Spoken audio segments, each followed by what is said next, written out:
What's up, everyone? How's everyone doing? Please let me know if you can hear me in the chat. Hope you all are doing well. But yeah, please let me know whether the sound's coming through. I see a few people already here, so let's just greet the chat, say what's up. R&B, how's it going? Skills man reloaded. Yeah, man. What's up? As always, get the likes up. Please do. I see a few people in the chat, so make sure the likes are up. But yeah, my one is pretty good for that kind of stuff. So love it, love it, love it. Mr. Uganda, welcome, welcome. See you've braided your hair, got cane rose. I'm assuming that's you in the picture, but yeah, nice, nice. But yeah, the title is as I thought. I couldn't fully tag out the title because it didn't have enough space, but yeah, we're gonna get into it. I was originally pushing back this live stream because I wasn't feeling all that great, but you know what? I felt a little bit better as the time wore on. So I thought, you know what? Let's actually get the stream out the way, just because this is, yeah, this is quite trending right now, as always. And it seems like another day, another situation with Fresh and Fit. I mean, I will say this. I will say this. They do keep people talking, and that ultimately is what counts. And funny enough, on this we're gonna get all into this today. I'm hoping not to be too long. We'll see how the stream goes. We'll see what you guys are saying. We'll see whether how I feel towards the end of getting through this. But yeah, one thing I've got to say is I don't know what it is, but those two guys, regardless of what they do, purposefully or unpurposefully, their name stays in the mouth of a lot of content creators. And I suppose I'm no different. I suppose. Um, so for those who don't know, Asian Doll went on the show. I think it was like a couple of days ago, and yeah, so it was a case of I say controversy hit. There was a bit of a Asian Doll called Myron so fit, mean, and all this kind of other stuff, and they got into it. And I'm not going to play the clip just because copyright, and I can't be bothered. But I'm pretty sure you can find it on YouTube, so you can find it all for everyone who doesn't know. In which Asian Doll and Fit, so Myron got into it, and as in usual style, they got well, she left the show. I was going to say she got kicked off, but she really didn't. In a sense, he told her, you know, if you don't like it, get out, etc., etc. And as you can imagine, it did the rounds. And ever since then, another clip's come out. Now, this is the interesting part of this whole situation. So the first part is with Agent Doll. So let's address the first part, shall we? Because this is where I'm kind of confused. Because anyone who's watched this channel, this is where I got to defend Fresh and Fit. In all honesty, by now, I was going to say to Asian Doll and her people, because this is what I'm want to really ask to a lot of people. By now, at this late day and age, I'm always curious as to why people get what's the word blindsided by a lot of things that take place. Do you know if you ever go to a certain place, like let's say a job, but even still like a podcast, one of the first things that you should do if you have people who care about you, because Asian Doll, she's not like she's some nobody. She's not like some random chick who just come off the street. She actually is, you know, I mean, she's a rapper and everything, and also she's not like she's a nobody. So I thought this is probably me being naive now that her people's at least would have done some research onto where she's going because that's what people do, don't they? They do research as to what platform they're going on for their brand, for their image, and most importantly, what kind of reception they're going to get. Because if you're going to go into enemy territory, you know what you're going to receive, and if you do that on purpose, that's on you. And this is what kind of kills me the most because this is what essentially she did. She went on enemy territory. Apparently, she came late, so already she started off on a bad foot. And then it's just like acting pretty much almost brand new to a situation which anyone and their dog who watched their show for, I don't know, just watch two of their shows. Just go listen to their catalogs. You'll know exactly what they're like. So I always get confused when the outrage comes out. I'm like, what? So as you can imagine, cancel. Everyone wants to cancel them now. So the Fresh Fit have been going through this for the last God knows how long. So I gotta give them credit. They are powering through.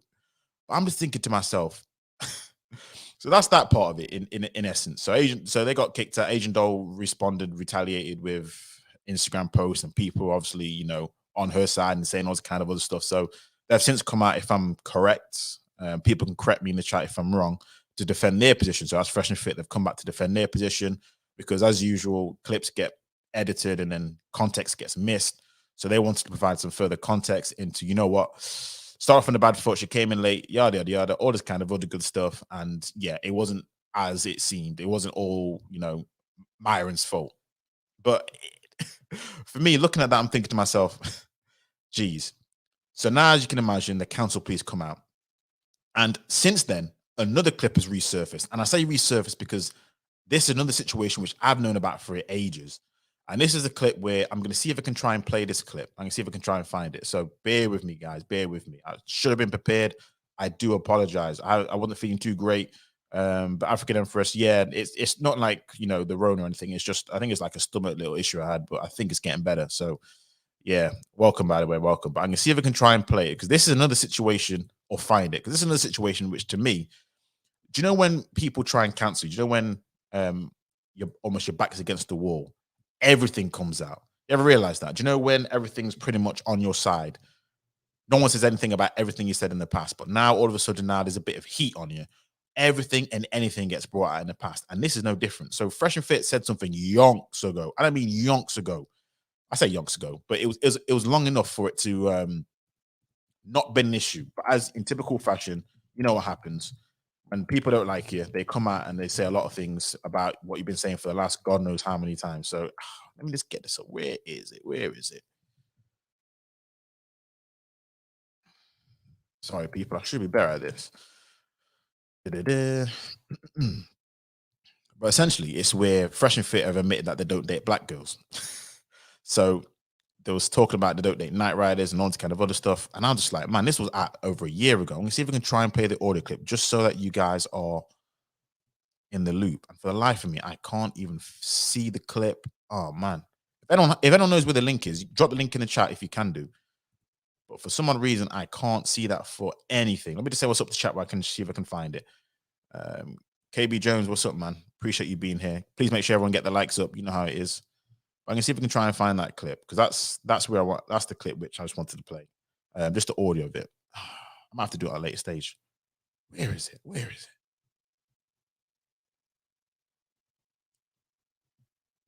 it? You know, what? Let's just continue. Let's just continue. But anyway, so Fresh and Fit are trending all over the streets in regards to these two instances.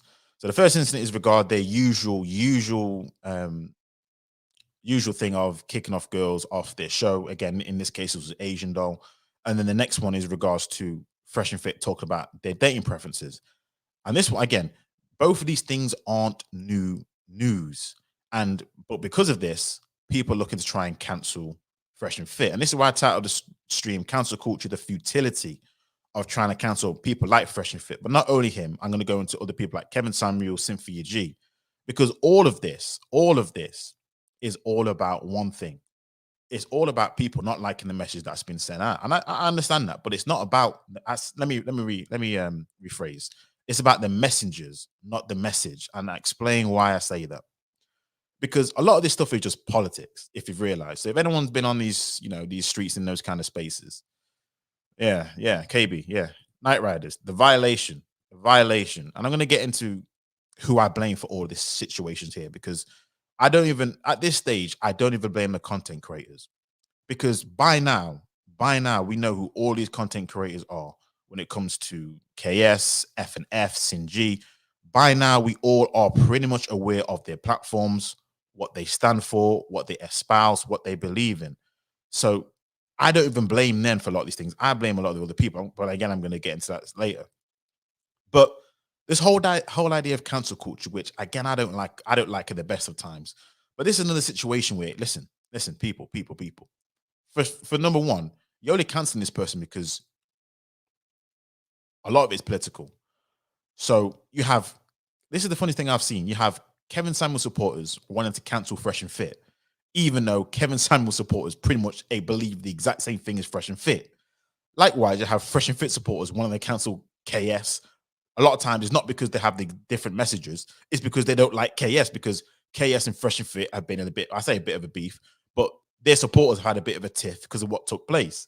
So when I look at this cancel culture, I'm like, listen, you guys aren't trying to cancel hate speech. You're just trying to cancel people who you just don't like. And this is the whole point of cancel culture, which I hate, number one. And number two, all you're doing is creating martyrs. You see, do you know when people come after, because there's been petitions to cancel Kevin Samuels, there's been petitions to cancel Fresh and Fit. there's been petitions to cancel Sinji and all the like. So I titled it et al. So et al is a psychology term for them man, or them man, or them people there. So when you got all them and them ilk, Sinji, KS, Fresh and Fit, they're the main protagonists on both sides, male and female. I'm not discriminating over here. They're both the same in my eyes. You have all these people trying to sign petitions, trying to come after them, talk about hate speech, all this kind of other stuff.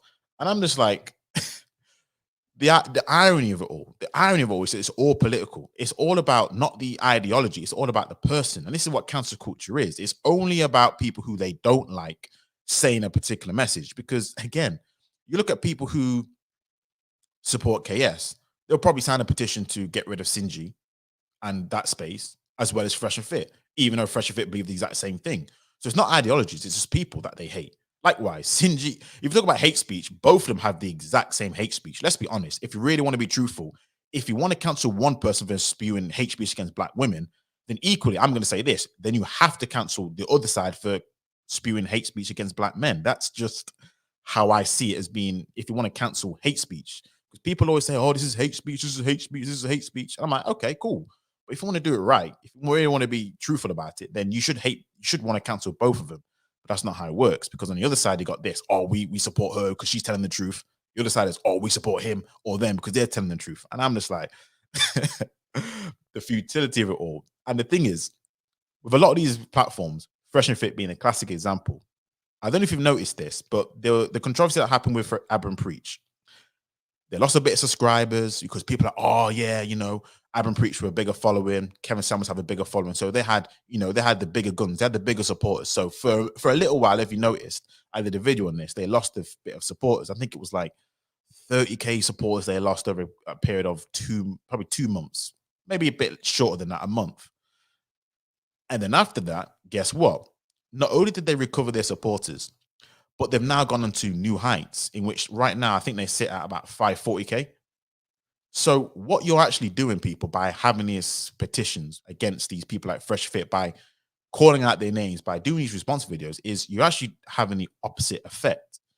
It's a futile exercise because, number one, you're creating kind of martyrs. So do you know when people are, because people right now especially are rebellious by nature. So whenever people think that they're up against the wall, they're being victimized, you know what happens?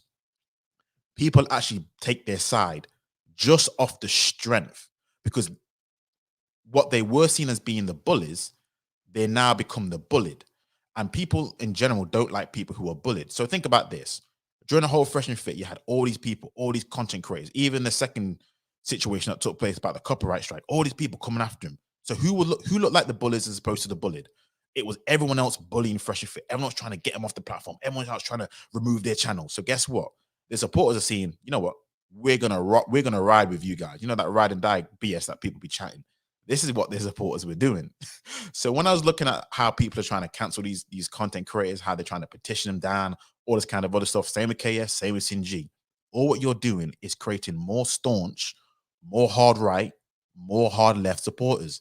You are now creating martyrs. Now, obviously, we know martyrs are people who die, but in the YouTube sense, in this social media age, whenever you try and attack someone, and even if you successfully remove that content for a little while, they'll come back stronger. You're not getting rid of the problem, and all you're doing is creating more divisions and more staunch support of those creators. So I'm looking at a lot of these supporters of Fresh and Fit, KS, Sinji. They ain't going anywhere soon, people. They're not going anywhere soon. And so whenever I hear these people like, oh, we need to cancel Fresh and Fit, we need to cancel this, I'm like, why? Why? Why? I mean, all you're gonna do, in my opinion, and how it's going to go is all you're going to do is going to create again more staunch supporters, and people can look at them as if they're actually on the right side, because people love an underdog. So instead of them actually being who they are, and listen, my views on all of them are pretty much the same. I'm not going to get into it, but I don't subscribe to none of them in that sense. Or there's some things which I probably agree with. Yeah, I agree. But a lot of things I just disagree with for a lot of reasons, but I'm not going to get into it in this video here. But the idea of when people are trying to come out to cancel people, it's always going to backfire, because all what you're going to do, and the same in life when we see everything else that's going on with cancel culture, you're just going to create bigger and more beasts. And even if you do successfully been able to try and cancel them, all you're going to do is they're just going to retaliate again, because these platforms as well, do you know how much money they create for YouTube just alone as a business? I mean, you have these content creators are huge content creators. So YouTube as a business, like, unless they've done something astronomically wrong, they ain't going anywhere time soon, folks. They really aren't. So all these petitions, all these things, all these this videos, all these reaction videos, all you're doing is feeding the beast, feeding the algorithms, and YouTube loving it, because all you're doing is creating more traffic, people staying on the platform more, and it creates more ad revenue. So at the end of the day, and this is the thing about Fresh and Fit, and this is the thing about this whole situation, which is the reason why I titled, especially when it comes to the male content creators, is this space is all about one thing: attention. And what you're doing by trying to cancel these content creators, by trying to go after these content creators, is all you're doing is creating more attention for them. Because I'm thinking to myself, all the exposés that have taken place on these content creators, all these, because I've seen a lot of them. I've seen a lot of people talking about these content creators saying that, you know what, these guys weren't the men who they proclaim them to be, exposing them. We've seen so many videos of them getting, I say exposed, but let's just say they're getting found out for who they are, what they've been doing in their past life before YouTube, how they weren't the men that they proclaim to be, how they weren't as great as they are, how they lie, how all these things come out. And I'm just like, as as many people comment on that video saying, "Oh yeah, I always knew this," I'm looking thinking, well, their platform really hasn't died down. I mean, it just really hasn't. So some of these people just seem to be immune. I'm telling you, immune to it. And I don't know. Now I think there's probably a couple of exceptions, but really a couple. But all you're really doing is just feeding the beast. I know what they're doing is just getting stronger and stronger and stronger. So I don't know. I don't know. I mean, you let me know how you feel about this whole cancel culture. I mean, do you think this is the right approach? Do you think this is how you should get rid of these content creators? I mean, just to be clear, I do not agree with what Fresh and Fit have said, what they have done. I'm trying to get that clip so you guys are aware of it, so I can sort of set the scene. But I can't really find that second clip. I'm sure I had it somewhere, but for some odd reason, I can't seem to find it. But all you're doing when it comes to cancel culture is all you're really doing is just showing people show you to be jealous. People show you to be What hold about on. the Black I Dating app? think I do have it. Hold on. All right, hold on. All right. Give me a sec, people. Give me a sec. Right. Can you guys let me know when you can hear this? I'm just playing something. Let me know if you can hear this. What about the Black Dating app called Black? Oh, it's funny. I never used that one, bro. But hey, man. I mean, hey, bro, if you want to date a bunch of Shaniquas, go for it, man. LaQuisha. Yeah, like me and Fresh aren't really down with the brown like that. Man. We ain't night riders. Nah, so bro, I'm good. Sometimes if they're red bone, but like in general, me and Fresh don't dabble in the dark, if you know what I'm saying. Yep. Okay, so last one, guys. Right. So did everyone hear that? Did everyone just hear that clip? What was said about Fresh and Fit? So this is the set. All right. Awesome. So that was the second clip from Fresh and Fit, in which, as you can imagine, this is where, again, the second part of the controversy where people have, gone off into controversy. But this was done. When was this? This was done at least last year, easily last year. But let's just talk about it. I mean, Fresh and Fit have been known to not like a lot of black women. Now, people say it's colorism. I think a lot of it is to just don't date black. In the clip, they're saying they don't want to date Shaniquas. Apparently, if they're red bone, but let's be honest, they've been saying this for a long time. A lot of their followers, this is the key now. A lot of their followers believe in exactly the same type of ideology. I know a lot of content creators who are just, if we get into it, we'll be here all night. But I'm like this, and this is why I don't get upset with Fresh and Fit at this late stage. I get upset with the supporters, but not the supporters, the people who go on that show, especially like black women, because I would have some more sympathy for a lot of them if this was probably their first couple of weeks or couple of months doing the podcast, because you don't know what to really expect. But now at this late stage of the game, after all the clips have been viral, now I'm thinking to myself, why are you actually going on to this show? This is really weird. I'm just like, we talk about cancel culture, and I'm like, you guys feed the beast more than anything. Again, Asian Doll is not nobody. I was saying this at the top of the stream. She's nobody. This is someone who I thought her team of people would have scouted these people out. Someone should have told us something about them. And all you need to do is type them in, and you can see all the controversy that's before them since they've been on YouTube. So I'm just like, at this stage with their views, I'm not even remotely. I'm not even shocked. Um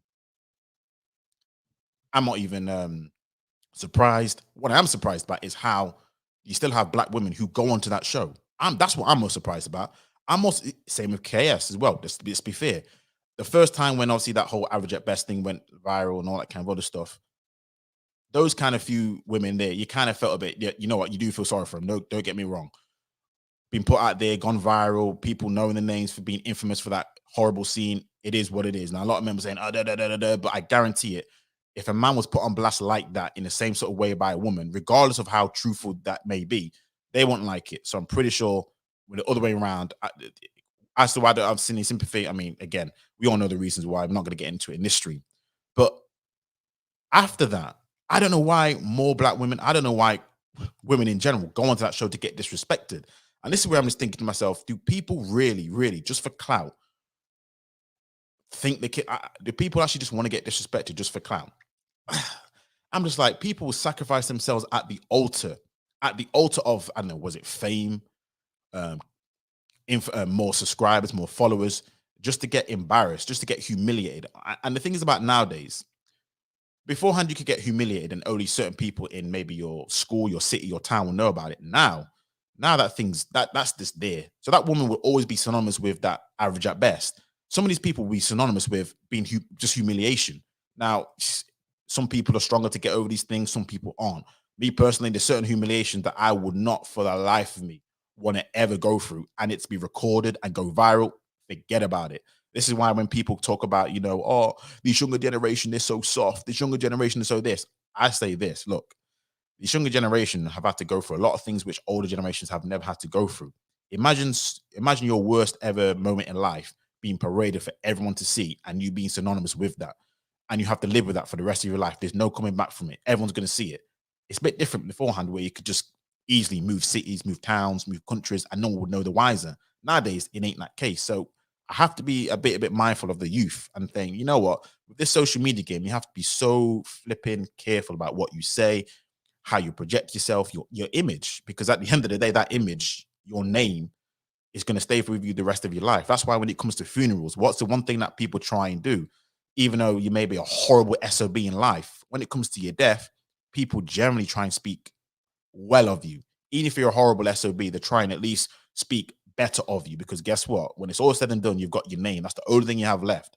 And that's why people fight for it. But I don't know. This is why when it comes to this, my message to a lot of these people is, why go on these shows just to get humiliated? That's why I'm just like, I'm not even on this whole canceling thing. I'm just not with it. If you really want to cancel someone, guess what you do? Number one, the women are the ones who need to decide, don't go on that show, because let's be honest, if you look at their views, all of these content creators' views, they're only there because, or the highest ever views are ones where they discuss talking with women, women are being kicked off, women are being doing this. If the women stop going on these shows, then guess what? They won't really have a show. That's how you essentially remedy the action. You remedy the action by realizing, guess what? You are their business model. You are the reason why they are where they are. It's not because these guys are going there for amazing financial advice. These guys aren't going in there for amazing fitness advice. These guys aren't going in there for amazing investment advice. These guys aren't looking at this channel thinking, oh, wow, yeah, I want to grow up to be like these guys. And that's not what it is. These guys are only going on there because they love the entertainment, and women, black women in particular, you are the one, you're the entertainment. And that's why I'm just like, listen, for me, cancel culture, man, it's just futile. All you're going to do is create it. It's just going to make it worse. At the moment, it seems, again, I'm praying that sometimes that I'm wrong about certain things, but all it's going to do is make it worse. Same with the Sinji, all this rhetoric about, black male abortions, black male this. I mean, listen, I don't want to listen to it at the best of times. And guess what? Petitions going out about trying to cancel her ilk, all this kind of sphere. And it just, especially on the guy side, looks weak. Ultimately, I'm just like this, look, all what you're doing by doing this is creating a lot of people just saying, you know what, we're going to rock with you to the end, Sin. We're going to rock with you to the end. And I'm just like, it's just amazing. It's just amazing. Now, Mr. Uganda, that's an interesting comment. And I'll be interested to see your viewpoints when I say this, because you said that she has money, she'll be fine. Now, again, there's certain things in life where money can't fix. And one of those things is reputation and again, that's what I'm saying, the humiliation. A lot of people who kill themselves, suicide, have serious mental health issues, and money is not an issue that they have. Now, my question, and this is probably the way maybe younger generation will help me out here, is how much would it cost for you to be humiliated on, let's say, live TV, Mr. Uganda? How much would it take for you to get humiliated? Because I remember having conversations. One of the, I don't know if you can remember back now, where it was a Alton Towers incident where people, it was which one? It was Smiley. I think it was Smiley, the ride, which malfunctioned, and a young lady lost her leg, and she got a payout. I think it was in the millions. And everyone was saying, "Oh yeah, yeah, I'll take that. I'll lose my leg for a couple of million. I'll lose my leg." I said, "No, I would not." I said to him right there, and I say it again, I would not lose my leg. I wouldn't lose my leg at all. She had a prosthetic leg, because I'm just like the residual effect, the mental aspects, the mental. We talk about mental health a lot in society nowadays. That for me will be a lot tougher fix than saying I have finances. And don't get me wrong, I would expect some compensation, but I'm just like, really, what kind of compensation would you have for public humiliation? I mean, maybe that's what you think, obviously, but for me, I'm like, bro, no chance. There's no chance. There's certain money in the world I would not take for being humiliated. I don't care who. I don't care how much you're gonna throw at me. I don't care. I say that now, but offer me like $1 billion, I might reconsider. But serious, you can't have that much money. Can't be. But yeah, so look at these YouTube streets again. Fresh and Fit have got what they wanted, and this is what another thing that kills me about this whole cancel culture. It's all politics. It's all politics, because at the end of the day, a lot of these people who are signing these petitions are just disgruntled fans from the opposite end of the corner. It's just a case of you don't like Fresh and Fit because they came at KS. KS don't like Fresh Fit because he came at them, and all this kind of other stuff. And it's just like, bro, all it is because who wants to be the top dog in these spaces? And it's like, this is how the pettiness comes into the place. And this is where I'm just like, you guys are canceling because you guys just don't like the people, as opposed to actually, are you canceling because of hate speech? Because again, like I said beforehand, if it is hate speech, you need to get rid of all of it. Just cancel it all and get rid of it all. That's my viewpoint. That's all I'm saying. I mean, true. I do agree with sometimes you do control your comfort, but at the end of the day, you may not put your ear on the streets, but I don't know, friends might do, family might do. At the end of the day, there's certain things you can control and certain things you can't control. Um, Again, there's certain people whose lives are ruined by certain situations where people come up to them and saying, "I know you from so and so." Now, again, that's not because she's listening to it; it's because she's hearing it, and this is a bit of a difference. Um, so you can argue and say that, oh, she should be able to run her ears to other situations. She should be able to just come off and just disconnect. But I'm telling you, a lot of these things are a bit harder to disconnect now, especially in this world that we're living of. Let's be honest, 24/7 digital media, social media. There are a lot of things nowadays that people aren't living down. Let's look at again. Let's talk about cancel culture. You have a lot of people nowadays who said something 10 years ago and they've lost their jobs 10 years ago. That's their livelihood's gone. Now, again, there are different levels to it. This won't be affecting her in the same way, but there's certain things that take place where you really have to be careful about what you put out there, because it will not leave you ever. So you can try and run from it, you can try and hide from it, you can try and say, I'm not going to think about it, but these things catch up to you in the worst ways. And when it does, you're just going to get reminded of every single thing that you did wrong or all the humiliation that you felt. So I hear what you're saying, but again, maybe it's just me right now, how I'm seeing it, how I'm thinking it. Again, it does depend on the humiliation, don't get me wrong, but there's certain things I'm just like, no chance, no chance, no chance. It just ain't gonna happen. So regardless of how she's living, I'm like, she's gonna have to hear a lot of other crap. So I don't know.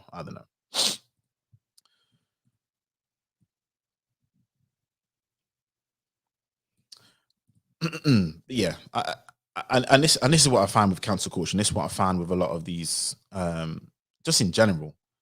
Yeah, with the alt right. I mean, you look at GB News now. GB News was created, which I think is actually doing very well, is purely because a lot of the views on the right were pushed down.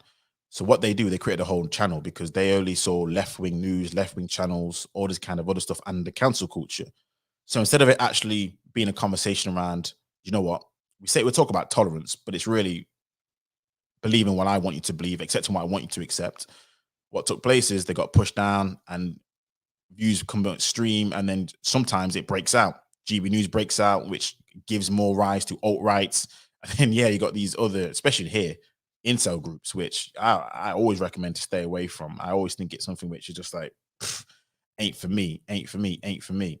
But going back to these content creators and going back to everything, because one of the things which is just is killing me the most, and someone said something which is quite profound to me and quite interesting, and how a lot of these content creators, all they're looking for again is attention. This whole YouTube thing is about attention. If you can generate attention, you can generate, and usually that's drama, say edutainment, but mostly drama, beefs, controversy.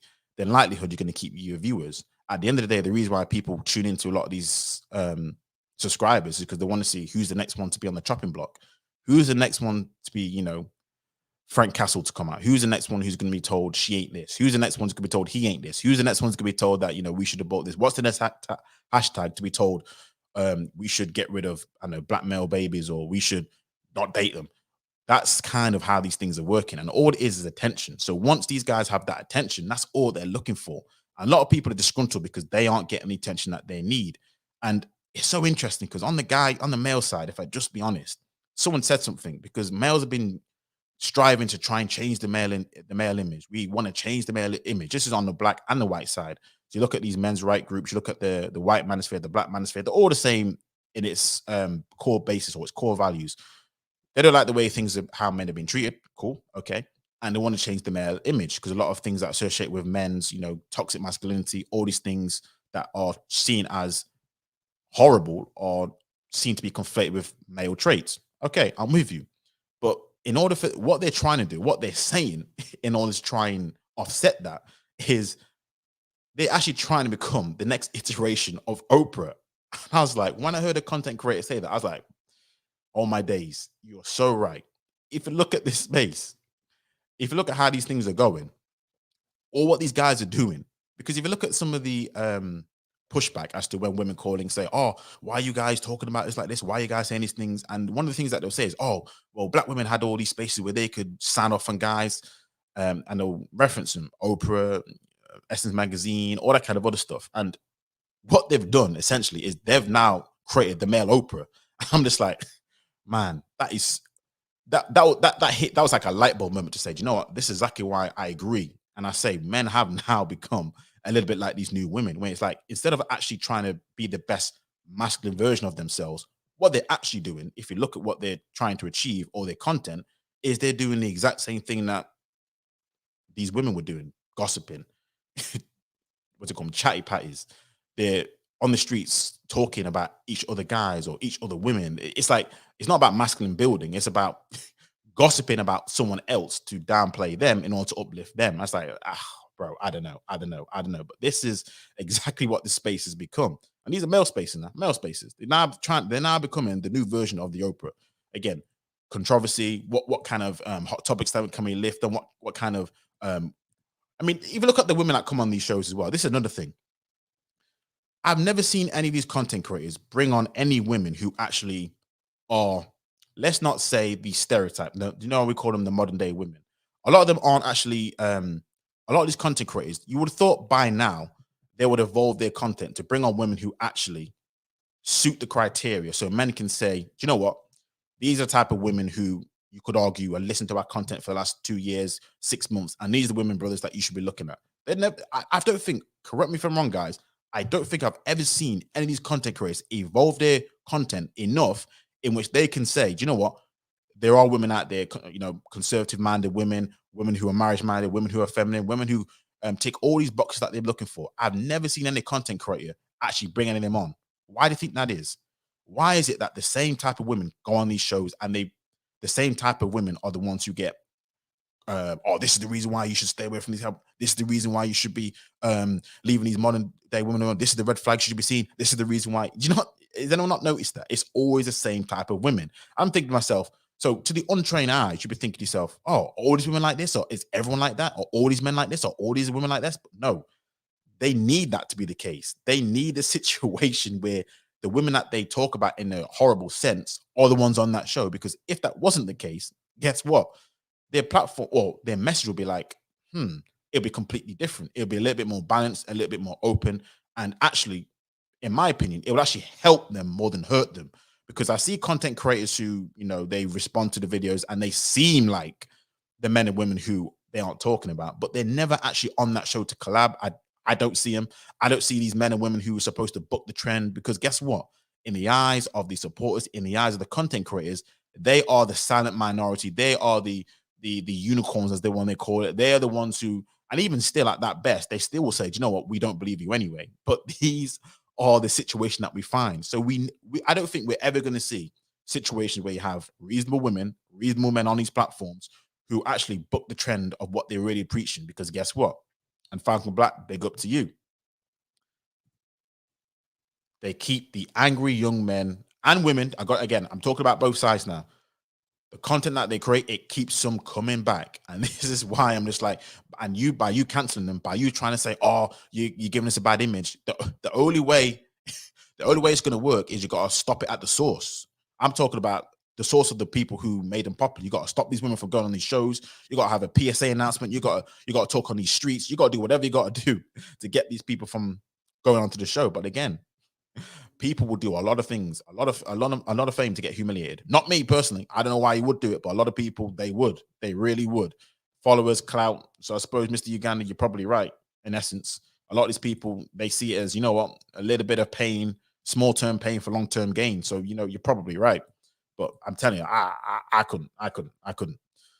But that's what kind of kills me when I see this whole dust up or this whole beast that go on these YouTube streets. But I got to tell you, man, again, it keeps the street going. It keeps everything entertaining. It keeps everything, keeps people talking about them. And that's their main port of call. As long as your name, as long as their name is still in your mouth, still in these content creators, as long as people keep responding, as long as people keep coming back, that's all that really counts. Regardless of what happens. I mean, yeah, they may have to come out to defend their positions depending on what is said, and they've done that beforehand, don't get me wrong. But ultimately, some of these people, these content creators, right now, how I see them, they're bulletproof. I really do. I think a lot of these content creators are just bulletproof. It doesn't matter what they say at this stage, because there's been so many men and women have come out and say, oh, she ain't like this, or I know about her, or I know about him, see about his ways beforehand. And as far as I'm concerned, they're still going as strong as ever. So whatever's going on with this cancel culture, it's the wrong approach. It's just the wrong approach. It's the futility, man. It's just going to create more like-minded individuals, splinter cells. It's going to make things worse. It just is what it is. And this is where I've come to the realization now, which is why I'm not even angry. This whole beef, the whole situation, I can't get angry at something which, A, I already knew who they were at the begin with, and B, I'm thinking to myself, well, you should have known better. You really should have known better at this stage. If you don't know better by now, then I'm sorry. This is all on you. This isn't on anyone else. This is on you. But again, if you know what's the phrase? If you can't stand the heat, get out the kitchen. If you lay down with dogs, you're gonna wake up with fleas. You can't complain when this situation takes place. This is why you gotta know. I keep forgetting what's that phrase? Go where you celebrate, not where you tolerate. All these kind of slick things that people say, but truth be told, it's pretty true. You got to know where's home territory. You got to know where's enemy territory. And a lot of these things, a lot of these people, they're just going into enemy territory, and you're going to get exactly what you expected. So I don't know what they're even thinking about. But one thing I did want to talk about, and one thing I did want to touch on, was really the second part of the order I played, in which they were talking about, people say it's colorism. And for those who weren't there, I'm going to play it one more time just so that you're all on the loop. So I'm just going to play this one more time so you get the audio, so we know what I'm talking about. So one more time. What about the black dating app called Black? Oh, it's funny. I never used that one, bro. But hey, man. I mean, hey, bro, if you want to date a bunch of Shaniquas, go for it, man. LaQuisha. Yeah, like me and Fresh aren't really down with the brown like that. Man. We ain't night riders. Nah, so bro, I'm good. Sometimes if they're red bone, but like in general, me and Fresh don't dabble in the dark, if you know what I'm saying. Yep. Okay. All right. So this is kind of the next part I wanted to touch on, and it goes into kind of another bigger topic which I kind of wanted to tackle on a live stream, and it's a trend that I've been seeing for ages, but I had to just at least address it in this live stream, talking about cancel culture and talking about fresh and fit and stuff. Is that I find this so interesting that when it comes to a lot of black men, because obviously I think he's Sudanese, but I think he's Arab Sudanese. I don't think he's like, I don't think he's like black Sudanese, if you get what I mean. And obviously Fresh, he's from the Caribbean, so he's black, he's from Barbados. And it always interests me just how a lot of black men in that space, in that sector, because it's not all black men, but a lot of these black men here, they have this viewpoint of collectivizing black women. The same with the black women on Sinji's side. Let's be honest. They collectivize black men and black women, but they individualize white women or white men. Now, in the case of Fresh and Fit, I was doing some analysis, some just really off the top skim analysis. And if you look at the women who Fit really, but Fresh and Fit, if you look at the women who's been kicked off the show, if you look at the ethnicities, most of them are non-black. However, when you look at the reaction of when that happens, is a complete different reaction as to when a black woman gets kicked off. And from what I've seen from content creators who respond to it, so whenever like a non-black woman gets kicked off the show, the title will be more of a case of another modern day woman or something like that, something that would generalize the group, that will sort of individualize the individual, but not put it on white women, not put it on, I don't know, Latina women, because the women who've been given the most amount of heat to Fresh and Fit have not been black women. They've been non-black women. However, the moment a black woman steps out of line, look at the reactions from these content creators. A lot of them are black men. You know what this has said in the title? This is the reason why we don't date black women. This is why black women like this. And keep this in mind that, again, I need to do some proper analysis, but even look at this show, most of the women who have been given the most amount of grief, I'm telling you, most of them have been non-black women. Yet and still, you have this ideology of, if it's a black woman doing it, oh, you see that? But yet most of the black women here, I've seen it. I looked at shows where a lot of the black women are calm, collected, but it's the non-black women who are going fierce at them. There's this one clip as well, which I kind of want to show wanted to show, in which this white woman went full Karen mode in a sense where she was saying, oh, how dare you do this? I'm a white woman. I'm like, imagine if a black woman did that. This is, again, in response to Fresh and Fit and how they treated it on the show. And I'm just like, hold on a second. Hold on. Time out. Black men, do you have the balls to call this out? Seriously, do you have the balls to call that out? Or is it when a black woman does it, you have now all of a sudden the balls to call that out? When a white woman, as clear as day, I'm going to try and get that clip as well, just so you can see it. Clear as day was pretty much saying, I'm a white woman of privilege, pretty white woman of privilege. Therefore, you cannot touch me the way you did. You cannot treat me the way that you did. Yet and still, I'm like, where are these black alpha males coming out? Because I'm like, bro, this is why I'm going to say this. Black men, regardless of your viewpoints of black women and your complaints and criticisms, and I'm not saying all of them aren't valid, don't get me wrong. And black women, same way, regardless of you have your complaints about black men, and some of them are valid.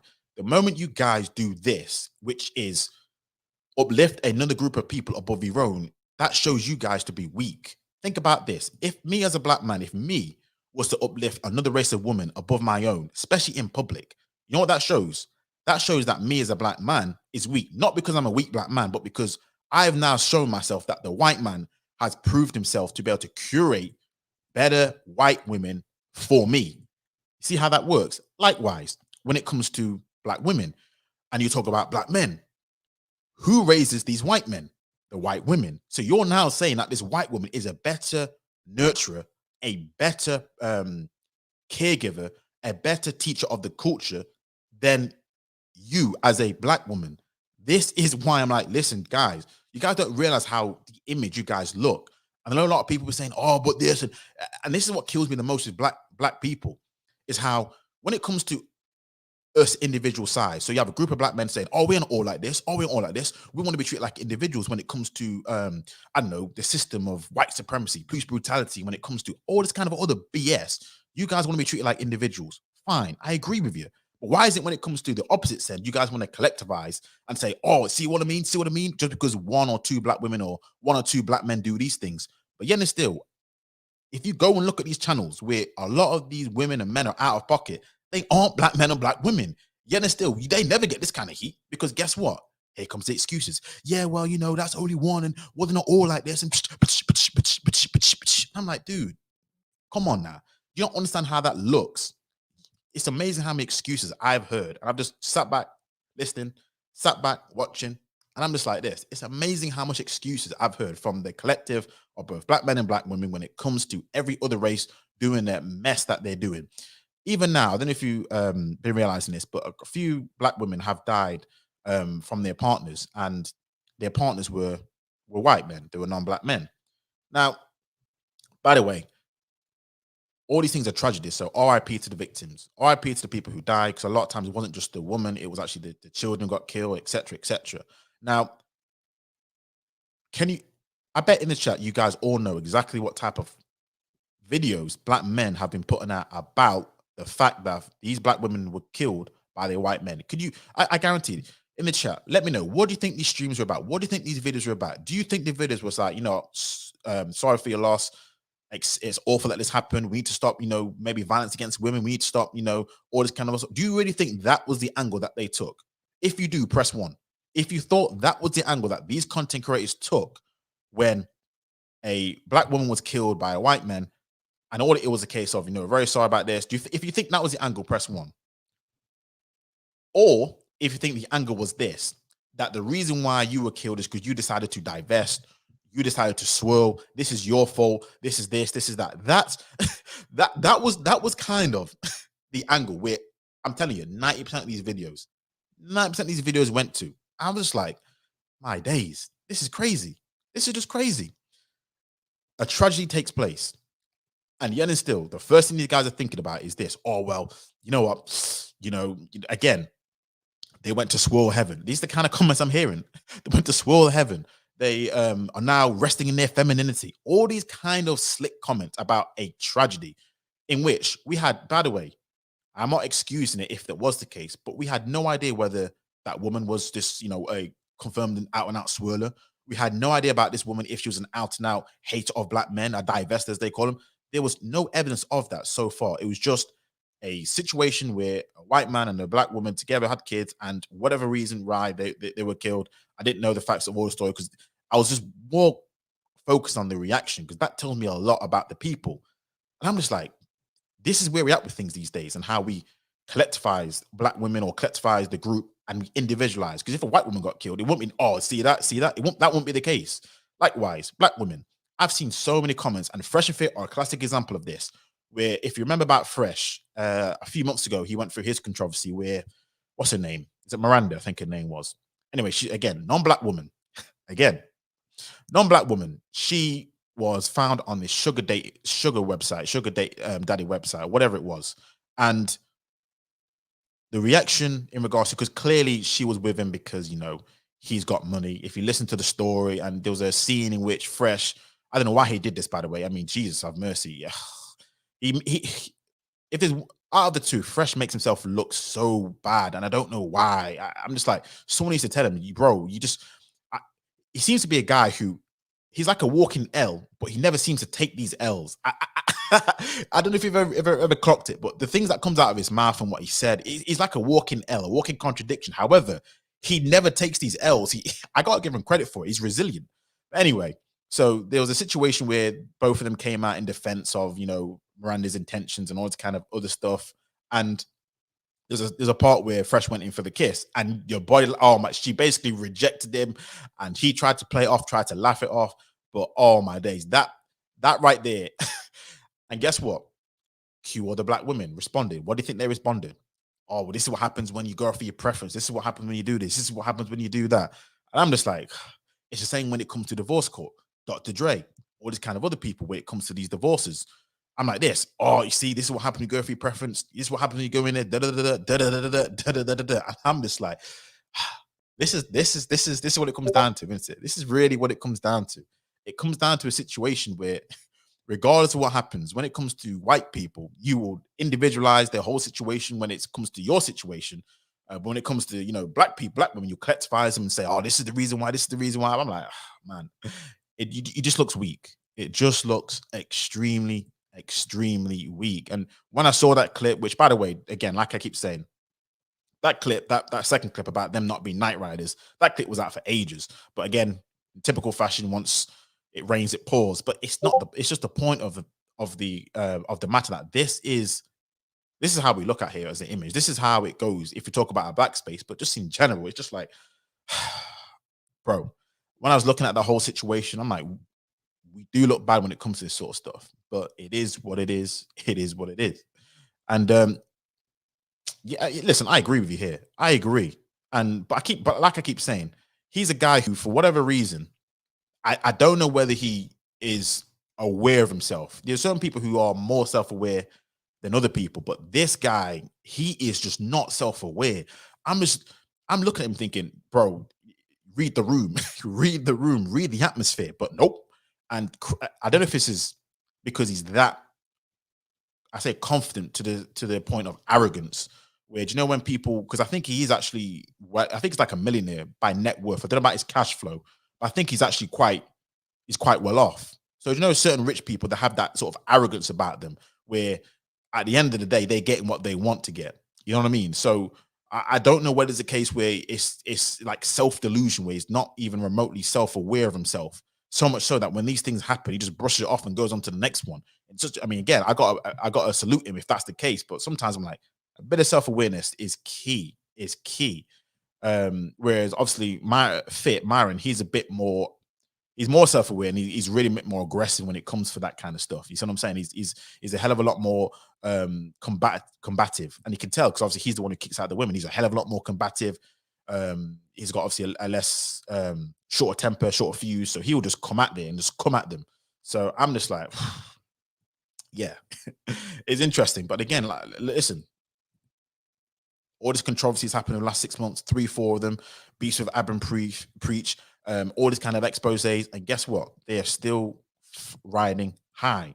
Right now, they sit at how many subscribers do they sit at?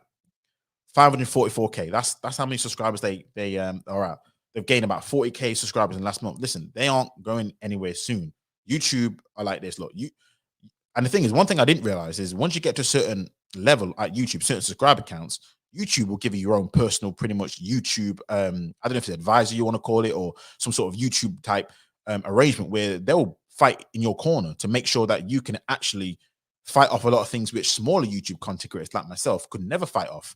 So this is how this YouTube game works, and this is why, again, it's all about attention. But once you get that attention, and once, like in life, once you get to a certain stage, believe me, there's this phrase, there's this ideology about, people talk about capitalism, and people think YouTube is a capitalistic game. You know what? If you work hard at it, if you do this, you're gonna get your viewers, you can get your subscribers. Like in life, people believe if you work hard, for the most part, you'll get where you need to get to. But actual fact, once you really unpeel the layer, once you pull back the curtain, and once the people who get there, once they tell you, actually, once you get to a certain level, it's not capitalism that they practice, it's socialism. Because when they get to a certain level, guess what happens? They are kind of protected in a way which you paupers, you people trying to fight to get that kind of same sort of on that level by capitalism, they aren't getting that kind of treatment. They're getting a socialist treatment. They're getting pushed.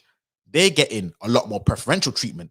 They're not receiving the scars, the pains, the burdens that you are, again, like in normal life. There's a situation that took place.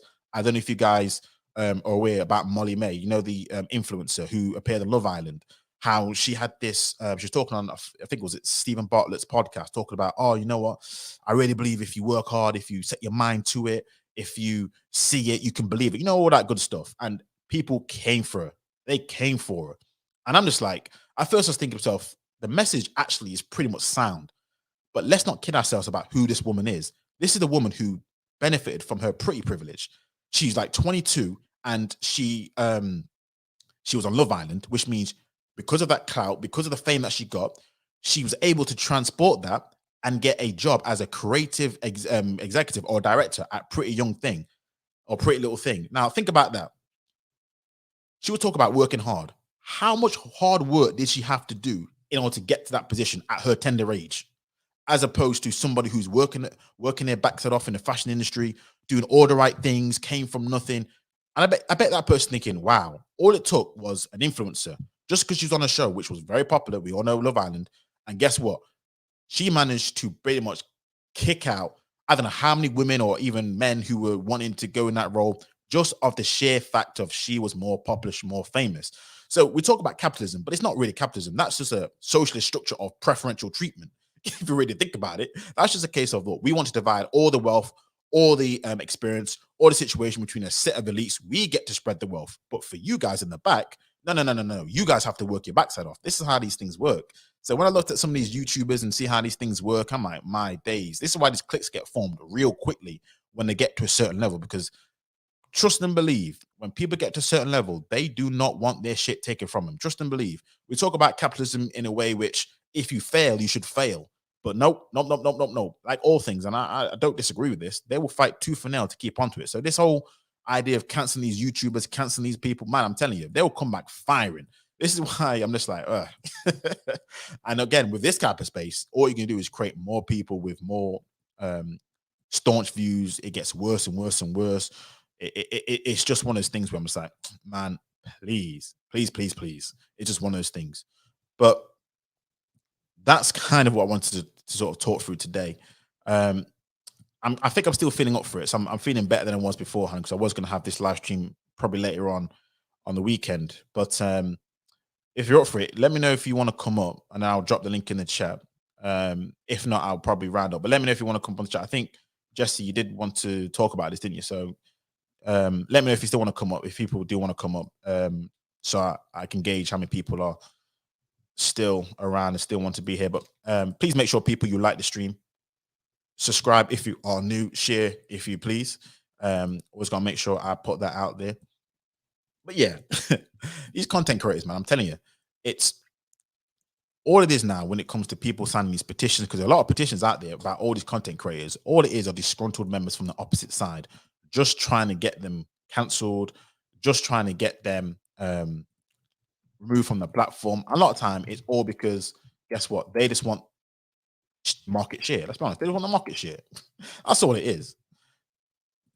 That's the word I'm looking for. I can't believe I forgot the word. Champagne socialist. 100%. 100%. A lot of them, I mean, I suppose the champagne socialists, what they're like is they're the ones who preach to other people about equality and all this kind of other stuff, while they themselves have pretty much never lived a life of equality in all their life. They're the ones who live in these opulences. They're the ones who ride and would never, be seen with some of these people. Not all, but quite a few of them. Let's keep it. Let's be honest. Let's be honest. So yeah, they're just the worst. And this is why sometimes when I hear these things about, working hard. By the way, I do not disagree with working hard. I don't. But there's some stats that do suggest this. No, there are stats that suggest this. Nations that actually work shorter hours are actually more productive than nations that work longer hours. The nations that work the quote unquote hardest in the world are actually the poorest nations, whereas the rich nations, they work less hours and actually they have more time off. So you make of that as you wish. Now, so when people say about working all these hours, the people who work these crazy hours, they're not actually ones necessarily in the top 10%. A lot of them are in the bottom 10, bottom 20%, with these slave labor jobs, these slave things. They're the kind of people who are actually, working these crazy amount of hours, basically sweatshops. I mean, all these sweatshops that people work in with these pittance pays, or cleaning jobs or social care jobs, working all these godforsaken hours, antisocial hours where they don't get antisocial pay, all these kind of things. They're the kind of people who, people trying to scream capitalism. Oh yeah, keep working hard, you get there in the end. I'm like, all right.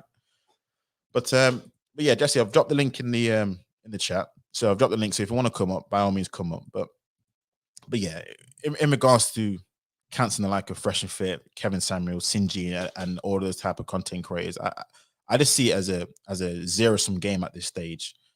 The only way how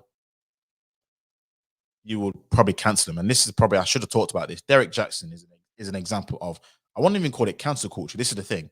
It's not even a cancel culture. What happened is he was exposed to a point where people stopped messing with him. You see what I mean? See how that works? So if people stop messing with him, and it's the women stopped messing with him, because the guys were never really on that, but the women stopped. So because the women knew that they were the keys to the kingdom, or as to how he got so popular and famous, they stopped supporting him.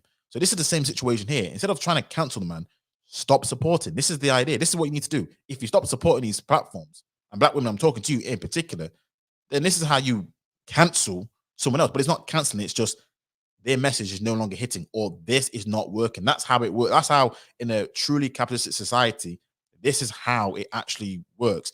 And you either force them to evolve their content, change their content. It will force them to change. Now you say no. I disagree. And I'll tell you why I disagree.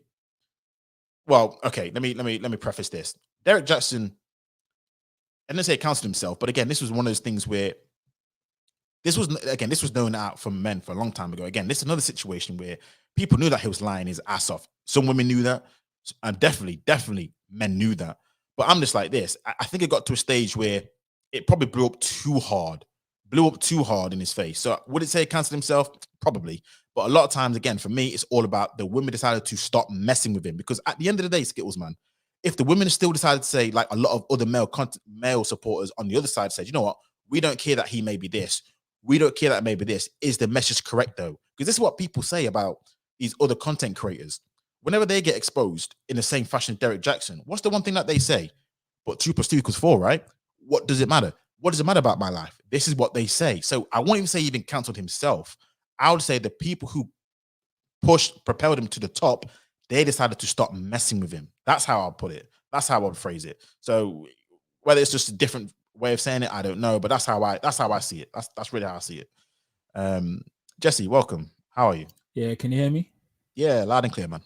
That's good. I just put in my mic. I just put in my really good mic this time because I was watching the playback from the old one and my audio wasn't as good, so I just decided to, But yeah, like the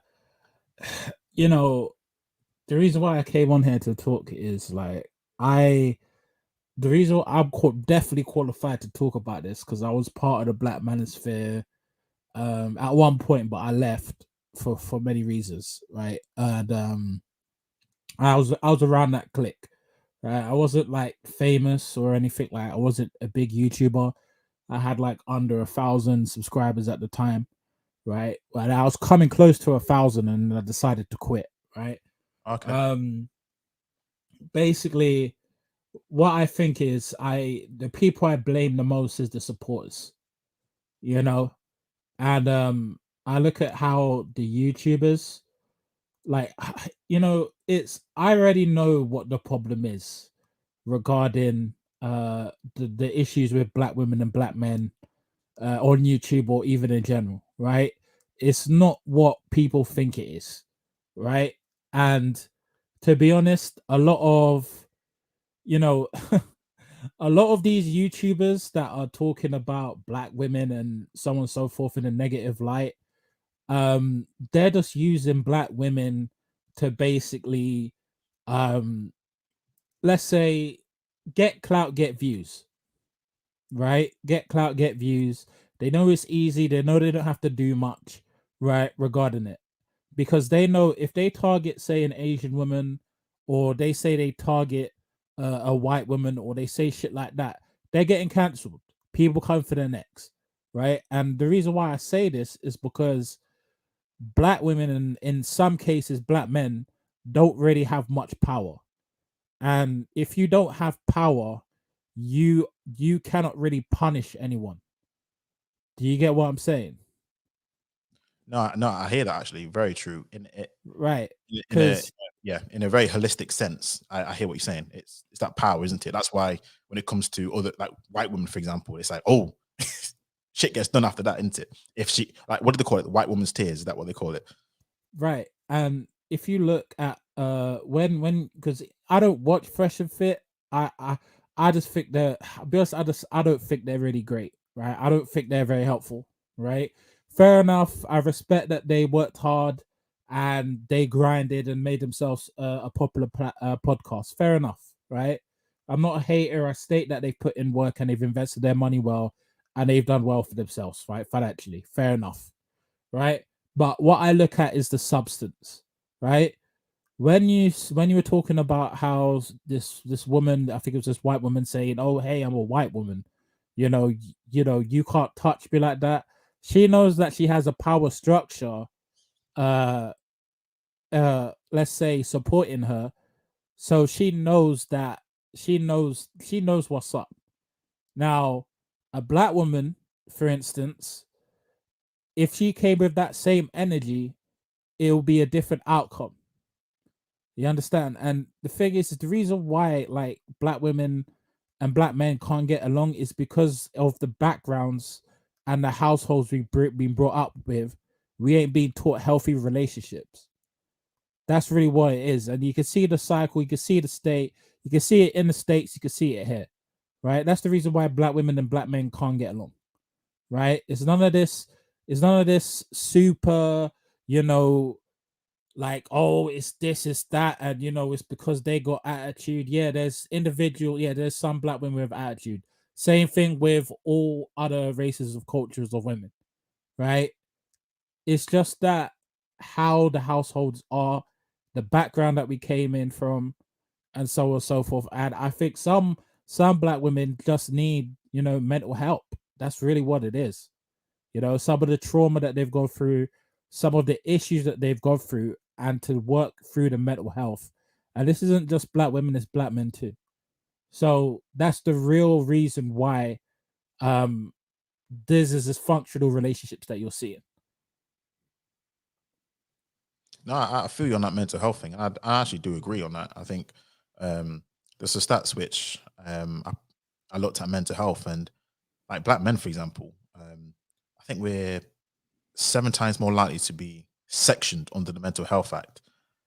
And yeah, mental health is real, man. It is really real. There's some theories as to the reason why, but just in general, just the stat itself, it was crazy.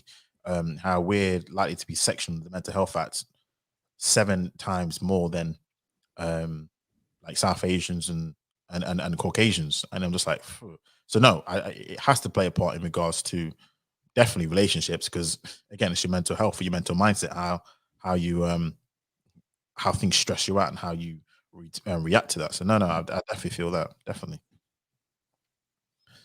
KB, welcome to the stream. I don't know how much you caught of it, but yeah, let me know your thoughts on it all.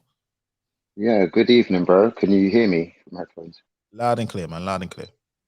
Okay, wicked. How you doing, Jesse? You good? Evening, everyone.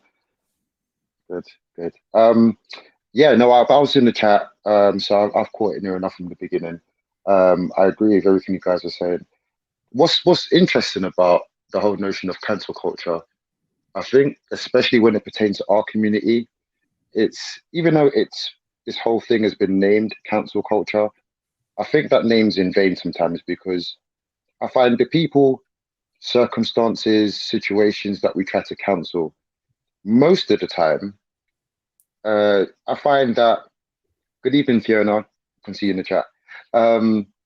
Most of the time, these things, in the grand scheme of things, aren't really, they're not going to affect us that much. I mean, okay, let's just take, for example, there's a section of for example, let's say Cynthia G and people of her ilk, and you know, kill off black babies and so on. A lot of this stuff just rhetoric. I think it was Stoic One that said it's like a virtual barbershop. A lot of this stuff people are saying about each other, I feel like they don't really mean it. For a start, it's just almost like a playground for people to vent, but they don't really mean it. But that's not really what I came in here to say. Just to address that bit. In terms of what I came here to say is, cancel culture is interesting because for things and situations and people that really should be cancelled, we don't actually cancel them. Like, okay, for example, you've got something like R. Kelly situation, right? Now, for all intents and purposes, people could say, okay, he's cancelled. But actually, you know, apart from that short period of time, people have got more venom for, let's say, a Kevin Samuels right now than an R. Kelly. People like R. Kelly have become a meme. Or let's say, example, this country, you've got someone like, I don't know if anybody knows the draw rapper Dutchavelli. Dutchavelli had, yeah, the whole situation of, you know, possibly an underage girl or not. Yeah. That one's a really good, that situation's a really good example of how silly cancel culture is and how backwards it is, because, okay, for all intents and purposes, most people have quote unquote cancelled Dutchavelli, which, if what he's been accused of is true, then that's great, because for once, cancel culture has been used in the right way. So, in that sense, great. And most people have cancelled him, which, you know, is going against what I just said, which, you know, for once would have been a good thing. Again, why I say it's so fake though is because with cancel culture, a lot of it is, I think some people said this in the chat, the moment someone disagrees with you, or even worse than that, someone can put something on you. If people want to believe it, they'll believe it. You're guilty until proven innocent, which is also very silly. Because with the whole Dutchavelli thing, it's quite interesting, because I would say I personally cancelled him. which sounds quite hypocritical, right? But I haven't, because I was a fan of Dr. Velli, actually. I really liked his music. Now, I personally counseled him because of the accusations. I counseled him because in amongst that, it came up that he was dating, I don't know if you guys know this Golden rapper, T Zandos. And she was only like 17 at something at the time. So that came out, that wasn't even the accusation. That's just something that came out as a byproduct of the situation. So when I heard that bit, I was like, oh, what? Whatever they're accusing you of, you know, whether they doctored the you know, the DMs or whatever the situation is, the girl's lying or Steph London paid her off or whatever it is, fine. There's too much hearsay for me to say he did it. But when it's been self-admitted that you was sleeping with T Zandos and it's admitted on her side, and she actually looks like she's about 12 and she's actually 17, on that bit, I counseled him.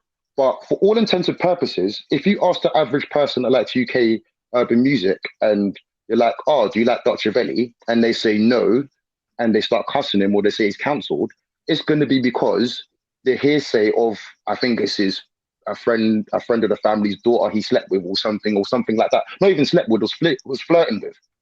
It wasn't even that they slept together. It was inappropriate messages. But it's been full-blown admitted between him and T Zandos in amongst that because they tried to drag her into it. And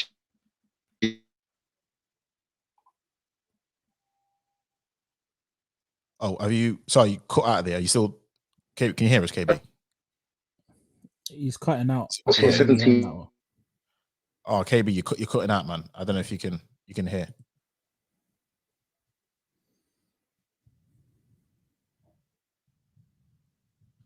But one thing I wanted to sort of talk about when it comes to the two examples you've used, and this is probably the reason why when it comes to cancel culture, Even amongst that situation, you find a lot with cancel culture that, again, someone says something, someone's accused of something. KB, you've just been cut out for the last like 5 minutes, so I don't know if you even know yourself. You've just cut out.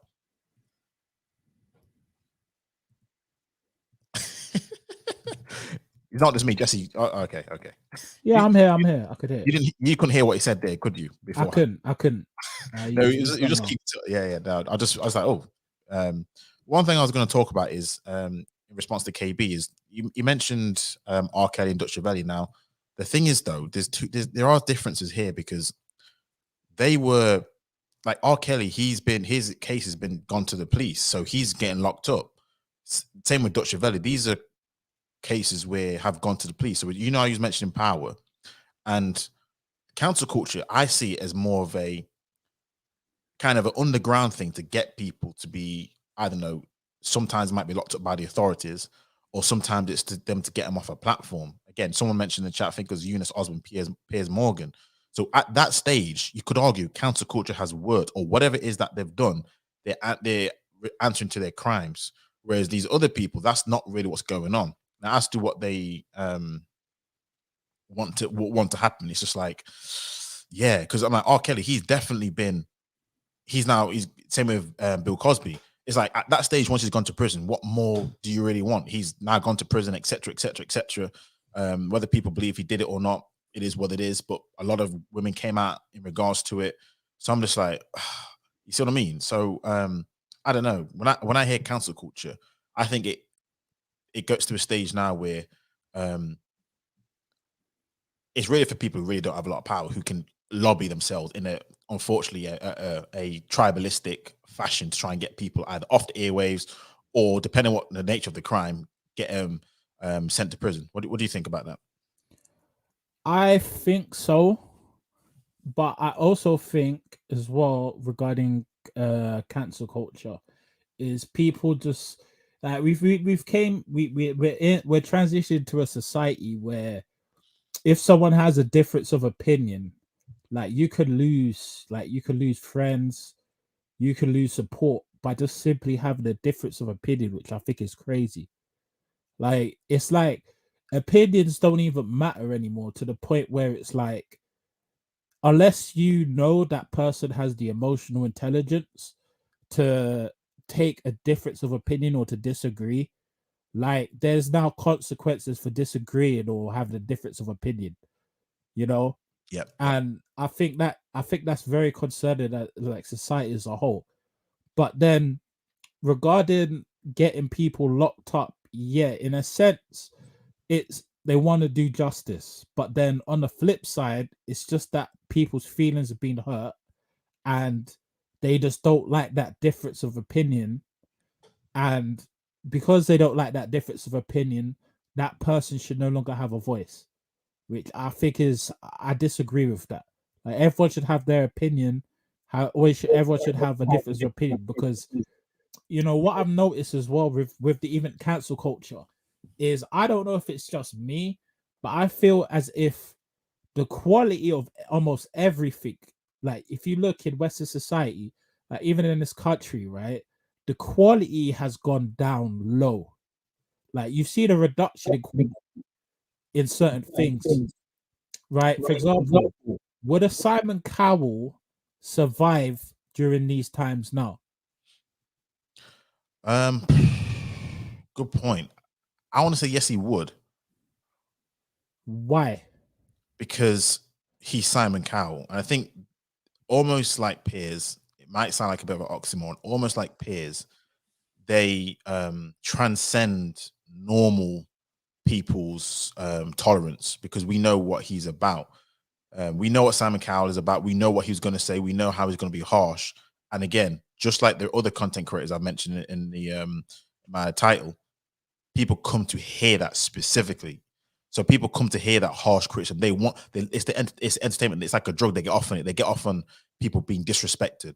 They get off on Simon Cowell saying you ain't, not being balanced and saying, you know what, I just didn't like it. Oh, you ain't good. You're gonna be you ain't gonna be able to sing. You're gonna be a radio host or something like that. They get off on it. So I do think these type of people, they transcend it. Now there's always a limit, but their people's tolerance is a lot higher for them. That's what I'm gonna say. I hear that, but I think, yeah, that's true. But I think Piers Morgan is done really. You think so? Yeah, I think so. He'd be okay because he'll probably create his own platform, like most people do when they get cancelled, right?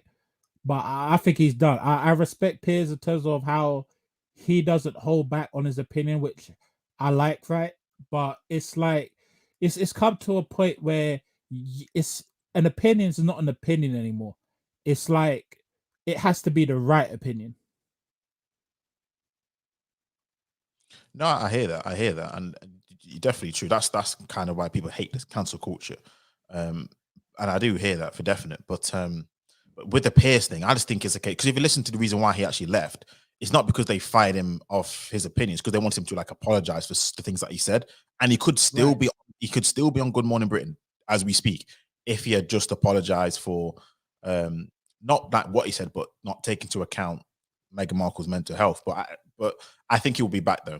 That's the thing. I think he was just too stubborn to make that apology, and therefore they had to at the time just go whoop. But I do think Piers will be back. He's too much of a talent and too much of someone that people want him to stay away. Again, time will tell, but I think he'll be back. True, fair enough. I see Usman and someone. Yeah. Mr. Uganda, what's up? Well, uncancelable now. So I go to you first then. Uncancelable. What do you have to say on the topic? Greetings, everyone. Hope you guys are well. Yeah, I was just enjoying my lemon water and my tea. Then I was listening to you guys speak, and I felt compelled to call in.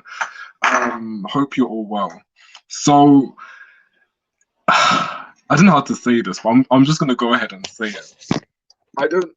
I guess I don't see the issue that a lot of people have with Kevin Samuels and all of these people, because quite as it's kept, they're saying a lot of the truth. Now, the thing I think what people have an issue with is that it seems disproportionate. So because his messaging is focused on women more times than not, I guess it looks very uneven and it looks like a scathing criticism of women only. But I think before he even trended for that average at best video, he was going in on men at the same type of temperament, but it just wasn't getting views. Like, this is my thing with that, because I think you mentioned the average at best video. Yep. The thing is, right, she is average looking. But this is also the thing. There's nothing wrong with being average. This woman, even though she's average looking, she's above average in what she's earning. And I think, to be honest, if she gets people that come for her, that's more of a thing that she needs to rise up against. It shouldn't be viewed as sort of a negative, but it's an opportunity for her to really develop her self-esteem. Because if you really listen to the way she was speaking, this woman had no conversational skills. Her brain wasn't firing at the questions. She wasn't in the environment. Like you're coming to a person's channel and you look like your brain is in Mars, your body's in Jupiter, and your heart is in Earth when you really needed to be all the way there. If people's comments break her, it's because she needs to develop the confidence to stand up for herself. But something tells me she will, and she'll come back even stronger.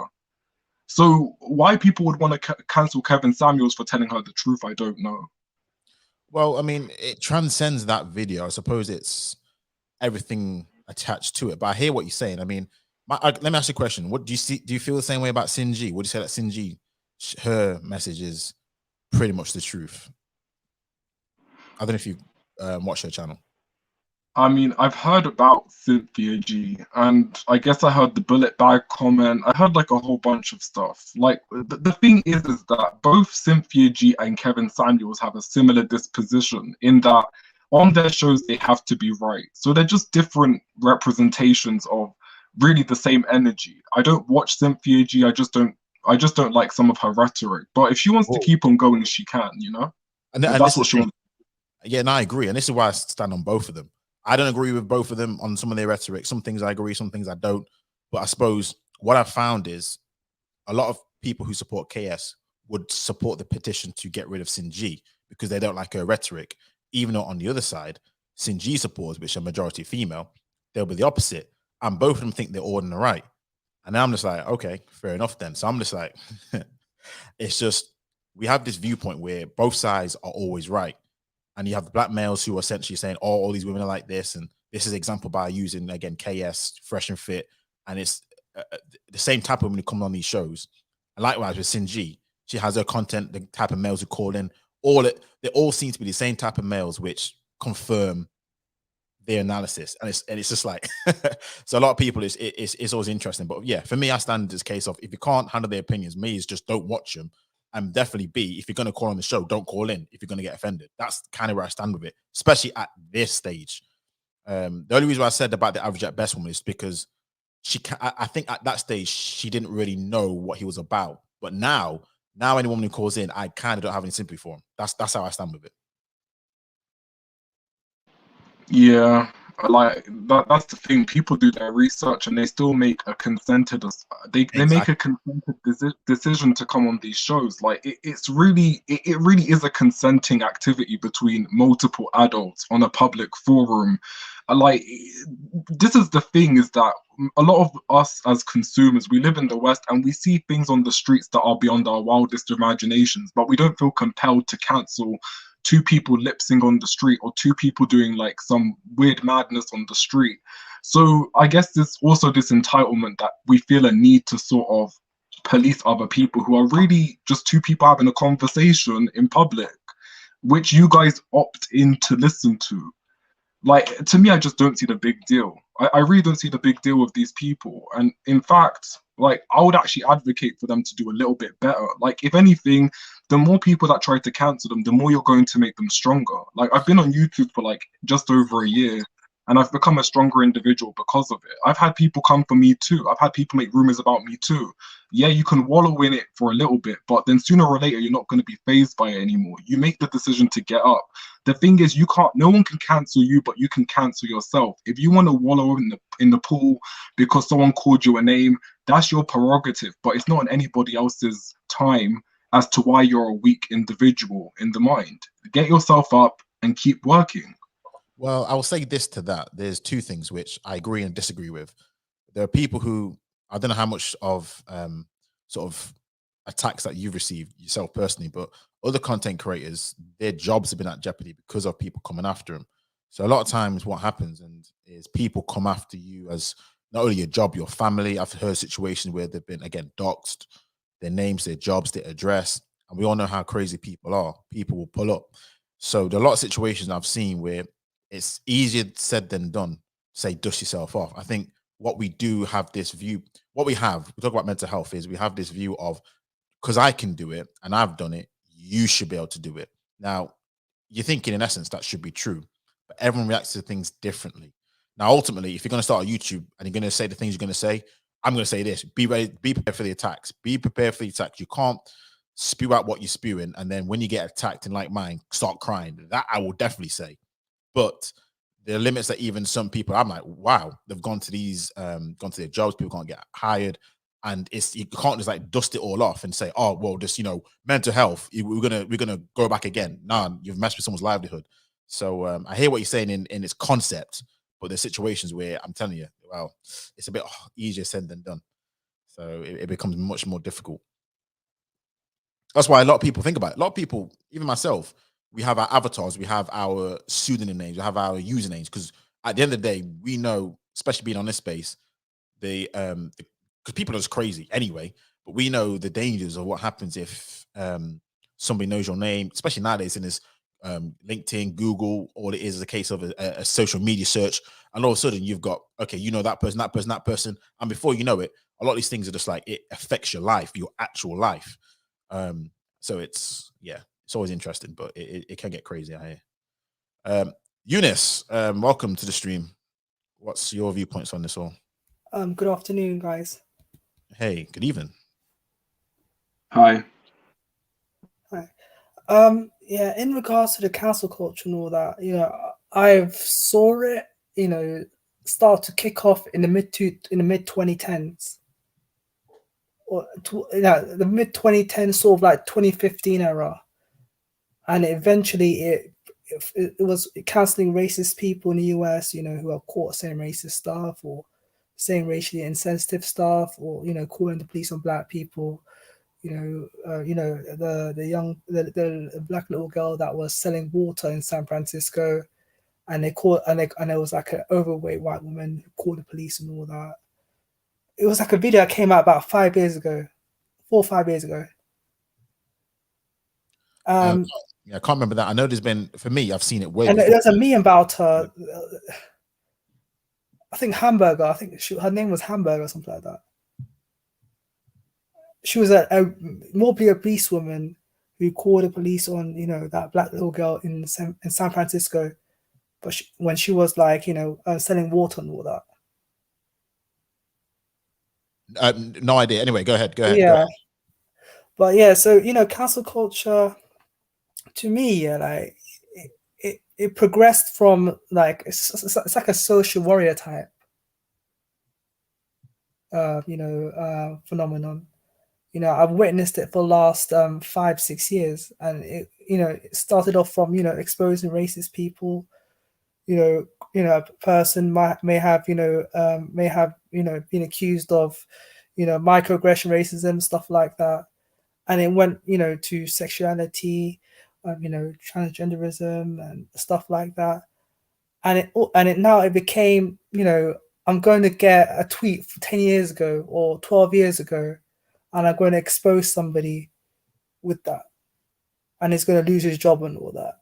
And I think that for me, cancel culture is a way for people. I generally feel that people who do that mostly are cowards. They are people who have ill intent. They are people who don't have a life, but would have, but for some reason they would actually relish the idea of destroying someone's life. And I feel that for the last I think for the last couple of years and all that, you have Piers Morgan, I think last year, in which he said something about Meghan Markle and stuff like that. That wasn't racially insensitive, but because perhaps I always felt that because she was a woman who was a quote unquote a black woman, they wanted to make him an example or something like that. Because I don't like Piers Morgan, but when it comes to his arguments and position and all that, I don't see him as a racist. I just don't see him as a racist. Well, let, But let, you let, have here. pe- let me but ask you- you, let me ask all you guys a question then, because I hear what Yeah. you're saying with everything, but let me pose this to you, because this is sometimes. Well, let me ask this. Let me ask this before I say my commentary. Boris Johnson has said a lot of things in the past about empire black people in negative lights, and Yeah. prime minister of the country. Now, that was in the past. If you know, would that change your opinion on the man if you didn't know it, as opposed to when you do know it? Open question to anyone. My It answer would, it is would, it would. For some, it would. You know, What about for you? What about for you, lot? What do you think? can you hear me? Yeah, I can hear you. I can hear you. All right. What I think is, of course, it would change my view on of a person if they say some things that are negative towards people. You know, like Mm. it's you're gonna have, and it's that thing. Like, here's the thing: once you break trust once, right?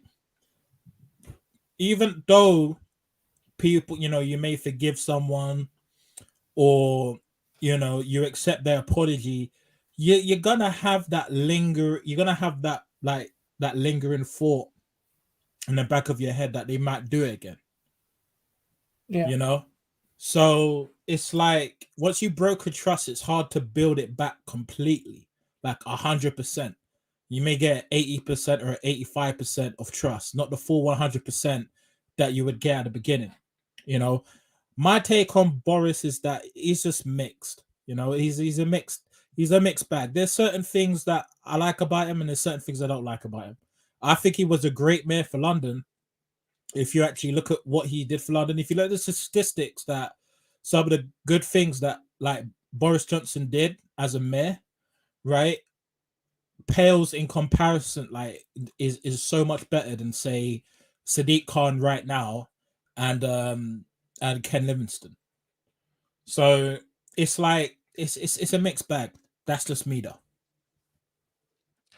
The reason why I asked that question is because I suppose, where does the line get drawn? Because people say, "Oh, we should forget about it," but like your credit score, your past performance is indicative of future performance. And if you go to a bank and say, "Oh, I want a £20,000 loan," and your credit score is less than like 400, 300, they're gonna look at you and say, "Well, your credit score is we can't do that. We don't trust you."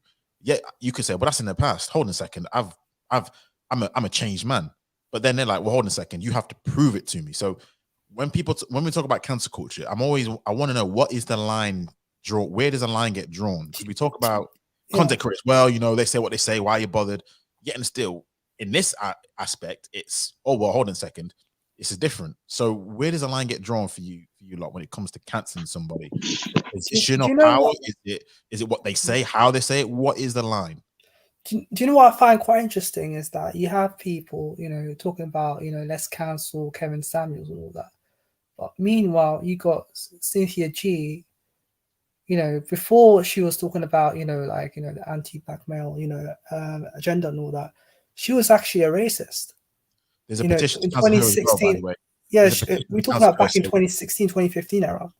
She Okay. was a well-known racist. She had like tens of thousands of subscribers, in which she expressed racialized sentiments, and she hasn't got cancelled and all that. So I think is that many people. I think the reason why people are being cancelled is that it's in terms of opinions. For instance, they would rather cancel, a person who's not progressive, who's not seen as politically progressive, and he's somewhat stigmatized, as he's calling into question whether or not, I mean, he's calling into question the validity of individuals who are questioning whether or not they're questioning the idea that there are more than two genders, or one of those like hot topic issues that those individuals, you know, on the left don't agree with. And it's difference of opinions. And you know, when we were younger, we were taught that you have to respect somebody's opinions, so long as that person is respectful and all that. Oh, there it is. You just said it right there. You just said it. As long as it's respectful. Now, clearly, now social culture has changed where the line is for respect. But you just said it right there in its entirety. People will respect your opinion unless it seems disrespectful. But now you have people in university campuses that are policing people's thoughts, microaggression, stuff like that. You know, you gave me a side eye, you give me a weird look, means you're a racist, means you're a transphobe. You know, all those, you know, weird absursions and all that. And now you have, you know, it always happening in English speaking countries as well. For some reason, it's happening in English speaking countries.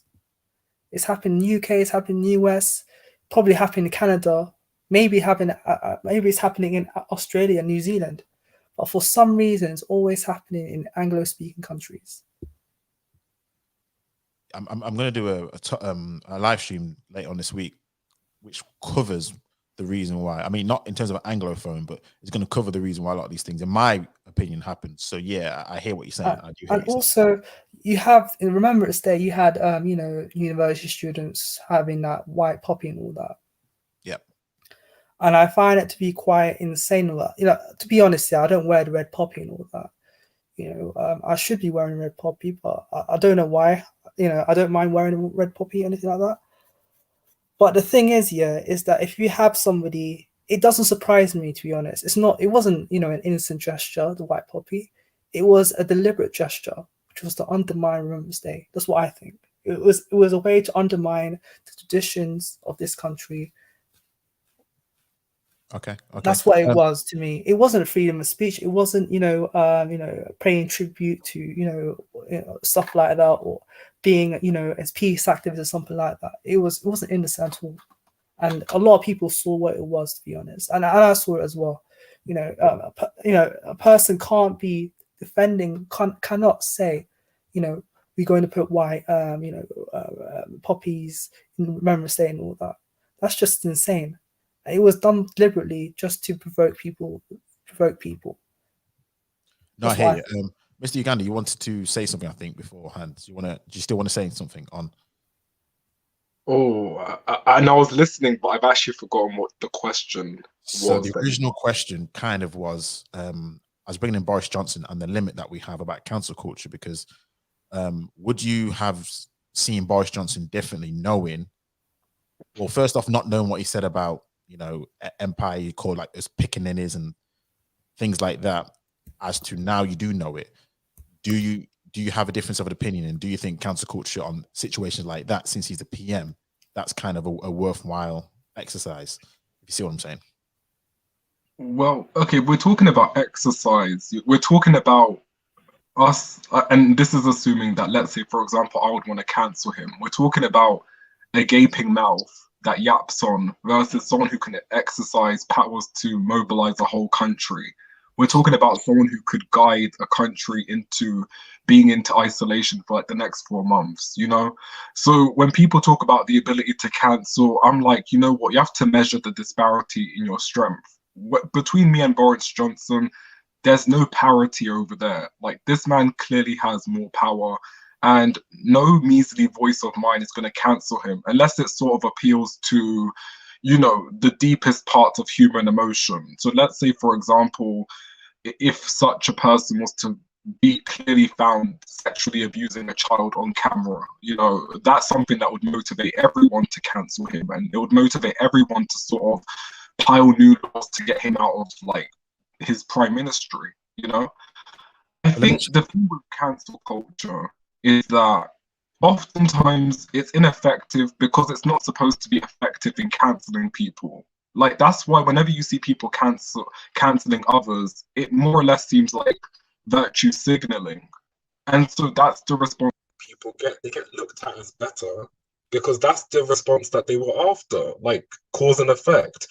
People who want to cancel go ahead and pursue that line of inquiry or action. They go and report a video, They go and report it 500 times. They go and get petitions. In this sector, people just know how to corral around and to talk about the people they don't like. And that's not meant to cancel anyone. That's meant to sort of bolster conversations about a person and to virtue signal. And so, to that point, cancel culture is ineffective because it's not meant to cancel people. That was never the point of cancel culture. It was meant to sort of draw upon public conversations. And that's exactly why the largest concentration of cancel culture is on Twitter, where you can just retweet, you know? It's conversational. It's a social gimmick. It's a conversation piece. It's not something that's meant to execute the ending of someone's social media career. You say And that's that. my response. No, I get that. And one thing I've seen, because I don't like Twitter at the best of times.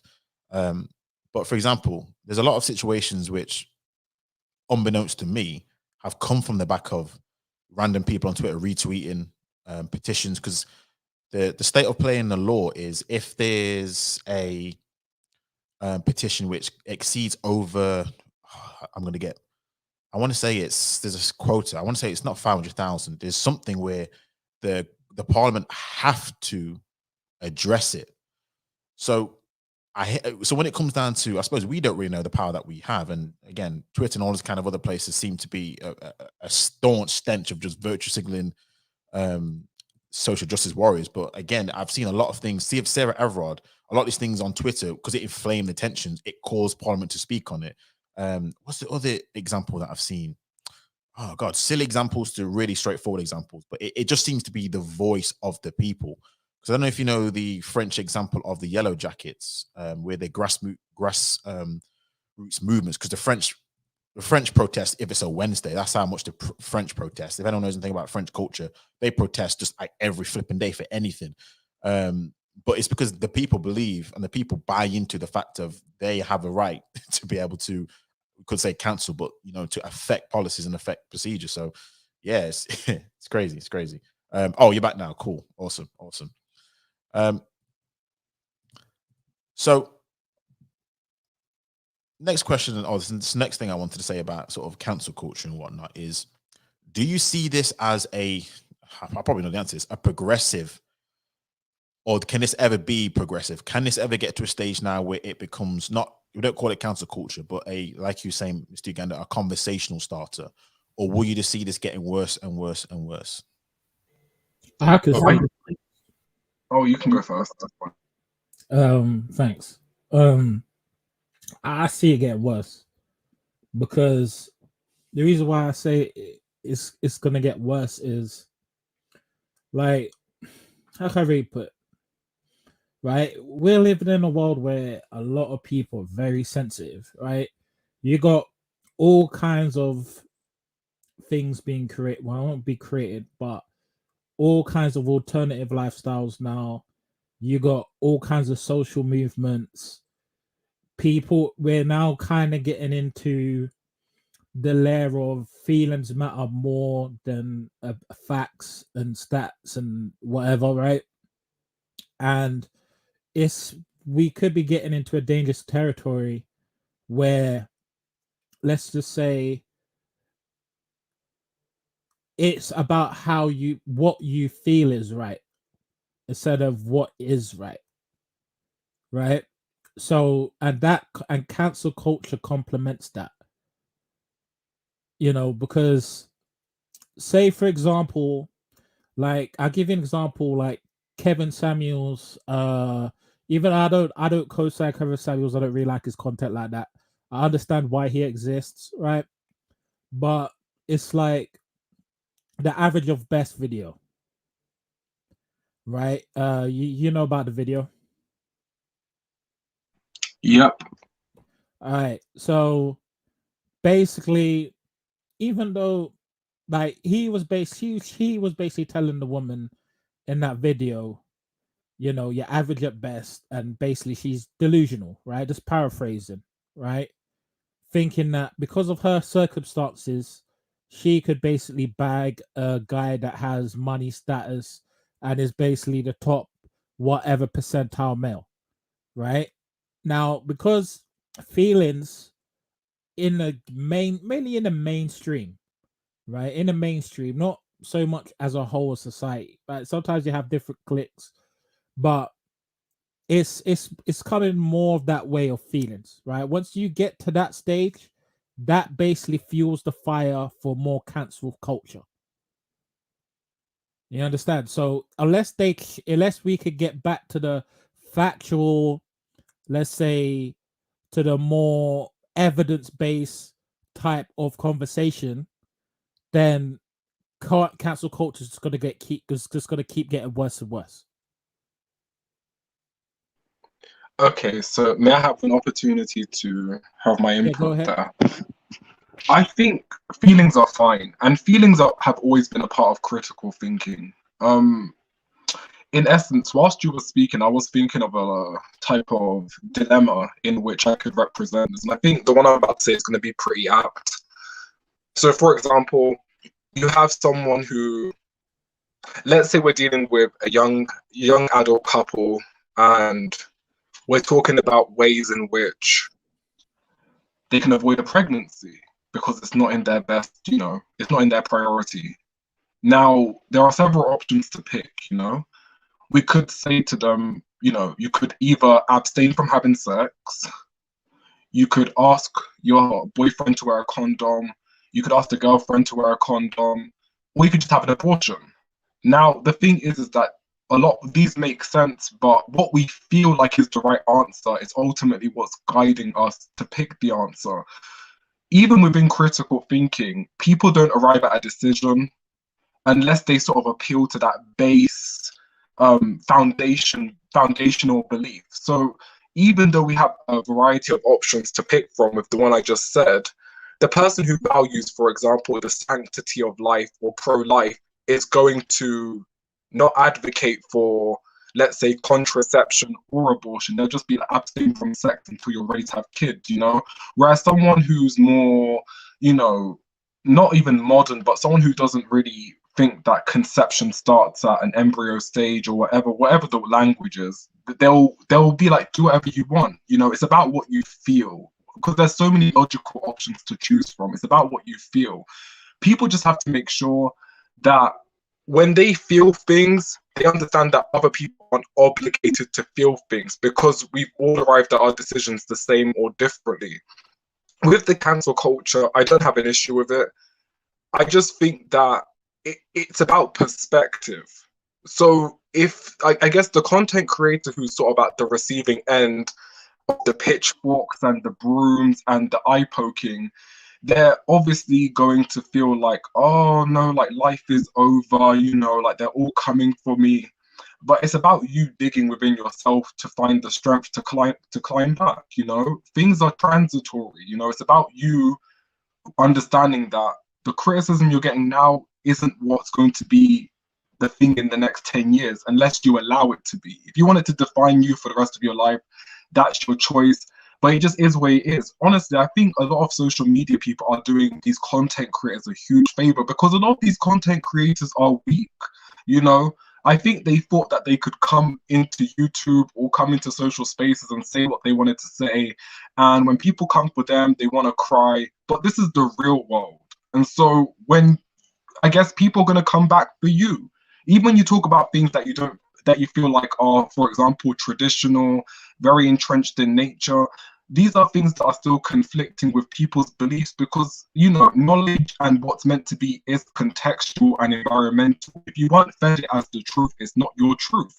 And so the thing is that just develop the strength to just stick with, just keep going. Honestly, this is the thing. This is why I like the Cynthia G's and the Kevin Samuels. I don't advocate for everything they say, but I like the fact that in as much pushback as these people get, they still keep going and they don't make excuses. They just keep going, and it's rewarded them because they overcome a lot of the cancelling, the misandry, maybe even the misogyny, and they're getting bare pennies for it. And that's what you're supposed to do. You're supposed to keep your mind and your eyesight on the bigger goals here. And so the cancel culture, it can keep on growing, but it doesn't necessitate that the people you dislike are going to become weaker. in actual fact, if they actually develop the right perspective, they're going to get stronger, and you're going to keep seeing more of them because you've made them stronger, and they're going to feel more comfortable being in your face every Sunday, Monday, and Tuesday. Yeah, I agree. And Mike's struggling a little bit still there, but I caught all of it, but it's still a little bit. But no, and this is what I was saying. Listen, two things what you said there, which I 100% agree with, or 1,000% agree with. If you're going to be on these, if you're going to be on here and spouting what you spout, be ready for pushback. You can't be ready for echo chambers. I mean, there are people who they know what they're gonna, based on what they say, they should expect it. So when I see these content creators crying, and I'm like, listen, you can't, based on what you say, this is on, again, both I've seen it on the male and the female side. You can't be surprised that people are coming with equal or even greater force against you based on what you're saying. You just have to expect it. And if you can't live with it, then either two things: shut down your YouTube account, or you should have never done it in the first place, which obviously B is impossible. So basically shut down your YouTube account and keep it going, or completely change your stance. And definitely one thing I agree with as well, what you said, which I was saying at the top of the stream, is all what you're doing is emboldening. When you go after these people, is you're emboldening their fans, because they think, oh, we're in the right. Because you know it is, whenever someone's getting, it seems like they're getting bullied, ganged upon, they now become the victim. So instead of they were now the aggressor, they become the victim, or seen as the victim. And people love, people hate bullies, and people like other story. So it's just a case of people are going to support them even more, or if for whatever reason that platform does manage to die off for whatever reason, it's just going to create them either bigger and better or more splinter cells. So 100%. A lot of times, like I keep saying, the way to really not get rid of them is to stop supporting them, especially how a lot of these content creators get where they are based on the group that they're talking about. I'm like, the group who they're talking about, stop engaging. Seriously, stop engaging. That will sort it all out. But whatever, sometimes I just think they just can't help themselves. It's just crazy. It's crazy. Jesse, you wanted to say something? Yeah, I got something to say. Also it's regarding cancel culture and also social media as well, right? Because I've also done workshops in the past, like online, for like people with learning disabilities and so forth, regarding social media and so and this intertwines into like Kevin Samuels and even Fresh and Fit and the people that you see. Is like, I think some of these people on YouTube, when they are, let's say, selling themselves out for clout, or because that's really what it is, right? Selling themselves out for clout, right? Not having the self-respect for themselves to basically go on these platforms, and they know they're gonna be degraded. In my opinion, I think it's a sign of a sign of lack of self-respect and mental illness, right? Because it's like, or even addiction to one point, right? Because I've noticed a trend in social media, right? You can see this at Instagram, you see this on YouTube, you can look at, TikTok, for instance, is the content is getting more and more extremer, right? But some, depending on the platform, like for example, there's people that still want to, let's say, keep within the guidelines of YouTube, right? But it's like, it's a mental illness, right? You could see it, like for example, in Russia. I don't know if you know about what happened to a woman that died live on a live stream to basically get views, right? Because this Russian dude was so focused on like social media that this was going on live. You could look it up. It's just kind of old though. This woman froze to death by hypothermia in Russia, right?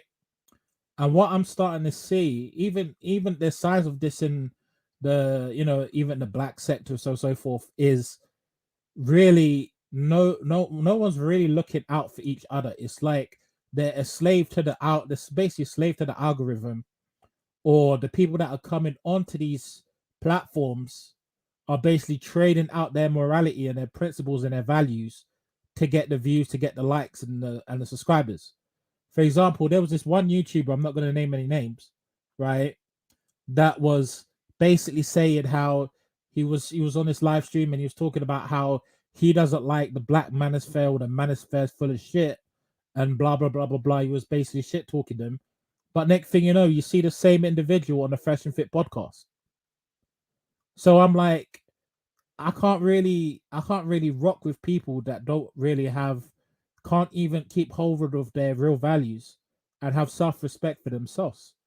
And like for example, the women that go on there, right, go on Fresh and Fit and so on and so forth, right? It's like, do these people not have self-respect for themselves?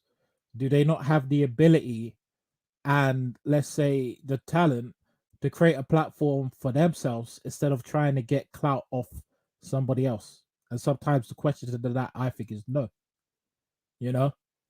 And they're getting carried by this, and I blames the supporters, because the reason why I say this is what you support is what you grow, right? For example, I'm here, bringing my thoughts on your platform. The reason why I'm here is I think that this is a very good platform for people who have a different talking point.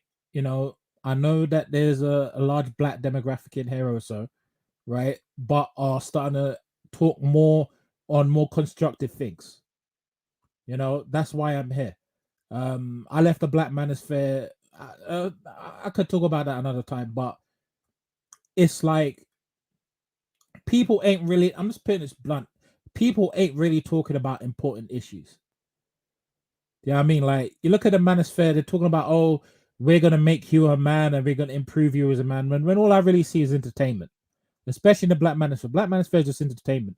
It's a facade that they're trying to say, oh, hey, look, I'm trying to make you a better man, which was the whole purpose of the Manosphere, because I was there from even the MGTOW days, right? I'm no longer co-sign MGTOW, I'm no longer with them. This was a long time ago, right?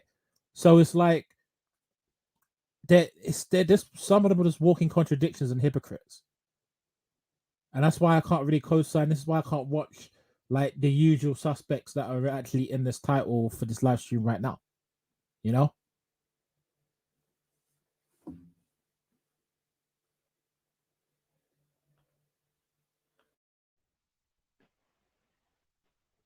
I like what you had to say. And can someone just confirm that my mic is working properly now? Because I had to move from the kitchen into the living room. So hopefully it works fine now. It's working. Could hear you loud and clear. Yeah. I think what I will say about what you've said is that I like that you were talking about, I guess, people who sort of they call it out, but then they sort of embody it themselves on other platforms. It's an opportunistic mindset. And I think what the thing with YouTube is that it's becoming more normalized to really watch someone you dislike grow. And I guess you saw that competitive aspect of our nature, instead of sort of competing fairly, it comes out with sort of retaliating and denouncing that person as wholly wrong, only for the people themselves to go on and do the exact same thing that the person they dislike is doing. I think at the root of that is absolutely competitive people who just don't know how to compete. Or maybe if this is their way of competing, it's a really weak form of competing. And I just want to say this, but it's completely unrelated. But again, when you were speaking, certain thoughts were being evoked in my mind. If not when you were speaking, maybe Why It Matters. But it was the aspect of which I think Why It Matters was speaking about people who lose their livelihood and stuff like that. Well, this is the thing, is that if you do sort of make a public representation, the idea is that you can stand by what you say, even when you're called out for it in real life. And to be honest, a lot of the workplace environments don't want to hire people who speak very, very freely, and they tell you that when they hire you, they tell you what's your social media activity. They basically give you a disclaimer that if we find out what you're doing online, you're going to get fired. So I guess it's in your best interest to conceal what you're saying. But I'm of the belief that you should be proud of what you're saying. If you feel like what you're saying is true, like I got my real face out there, my name's out there, and like I wouldn't like to be fired, no. But I'm not going to stand there and sort of backpedal from what I say, especially when I believe it's true. I don't even think being fired makes someone, I guess, because people always try to draw a correlation between money and, I guess, being stronger and being more captivating. I don't even believe in none of that rubbish, because the thing is, with money, it's transitory. A job is transitory, but what we call upon as strength or weakness, that's internal, and it's sort of embedded within the fibers of yourself, your being. And so even if you stripped all of this material stuff away from me, I'm still a strong person, you know? So I think that's what people should be speaking more of, is how do you become a stronger individual? I don't know if the Manosphere speak about that, because I really don't watch them like that, but that might do some people good, because this is the thing. We're dealing with an age in which people have had to lay off work for a long time. A lot of people don't get the privilege to work from home, and so they kind of have to settle for pennies and assistance, which is fine. But if you've spent the last 3 years cultivating your self-esteem on this notion that money makes you an individual, then you're going to feel really empty and lackluster when that starts to be deprived from you. You know, it's better to dig internally than to sort of base your self-esteem on things that are outward, transitory, and movable. I rest my mic. No, I agree with you. Um, I agree, and I was going to say that's what a lot of the Manosphere at the moment is teaching. A lot of it is about what's in your pocket. You know, that whole high value stuff. That's the core basis is around how much money you make. So yeah, you're right. Once you deprive someone of that, it's going to be difficult if they have no strength within themselves to be able to overcome. And that's why I suppose, and this is why I have a lot of sympathy for the younger generation now, as opposed to the older one. Because the older generation, again, you could navigate without necessarily everything being out there online because it wasn't how it was beforehand. So your strength could be built up with a lot of stripes that you took. Whereas now it's just like it's hard to sometimes build yourself up if one indecent exposure or one situation now, unfortunately, you now lost your job. It's like, well, hold on, don't I get a second chance? Nope, sorry. But yeah, I agree. I think a lot of times you do, if you're going to be out there as a public representation, there needs to be a warning for a lot of young people to say, just know this, a lot of these things can and will come back to haunt you. So just be careful about what you're doing online. If you are going to do this, go down this route, then be prepared. So make sure you're strong enough to handle it. Because if you're not, then it's just your fault. So a lot of times that's what needs to be a bit of a clause, or people need to get training on that. So unfortunately, people do, but it's too late when it happens. I And agree. all these things come out. Because like when you said why it matters about why people need to be careful with how they um represent themselves on social media, right? Yeah. I actually had to, when I was, because I had a former alias, right? It was called the Center of Truth, right? That's where people would remember me from, right? Right. And I used to be on like a lot of different platforms, right? I was on the Angry Man, I was on O'Shea, every big YouTuber you could think of, right? I was even in a panel with Kevin Samuels before he blew up, right? And I was on O'Shea's, right? Even if you go like on my playlist, you'll see that I did a video with O'Shea, right? But it's like no live stream. But Yeah, I think I saw that. I think I saw that live stream. yeah. It's like it's you gotta be careful, right? And it's true because like you have, like, for example, what I had to do is I had to wipe literally all my content off the net. Right? There's only a few, like, let's say, remnants of the past, right? And because I had a history of being on the internet for about almost a decade now, really, like having a YouTube channel, because I had multiple YouTube channels at the start, right? And I was starting to second guess myself and think like, is what I'm saying gonna potentially affect my employment prospects in the future? So I started wiping out like all the content, so on and so forth. Like people won't be able to see it unless they've copied it, which they haven't. I know they haven't because I haven't seen it anywhere. And this is why people got to be very, very careful in terms of what they put out there.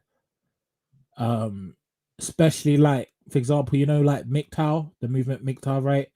Yep. Like it got so big, right, that the UK, like the BBC, did a hit piece on that movement. I think Redley Eights, the presenter, was doing a program on it, right? So yeah, you got to be careful and make sure that you're not always joining. Be careful who you join as well, certain cliques that you join. because it's very important. He said, "Oh, you see, Captain Tozer says I remember the broadcast. Yeah, I was part of that with Falcon Black, King Riches, and a few others, but." That goes on to another topic regarding organization. Like that's why that probably why it fell through. But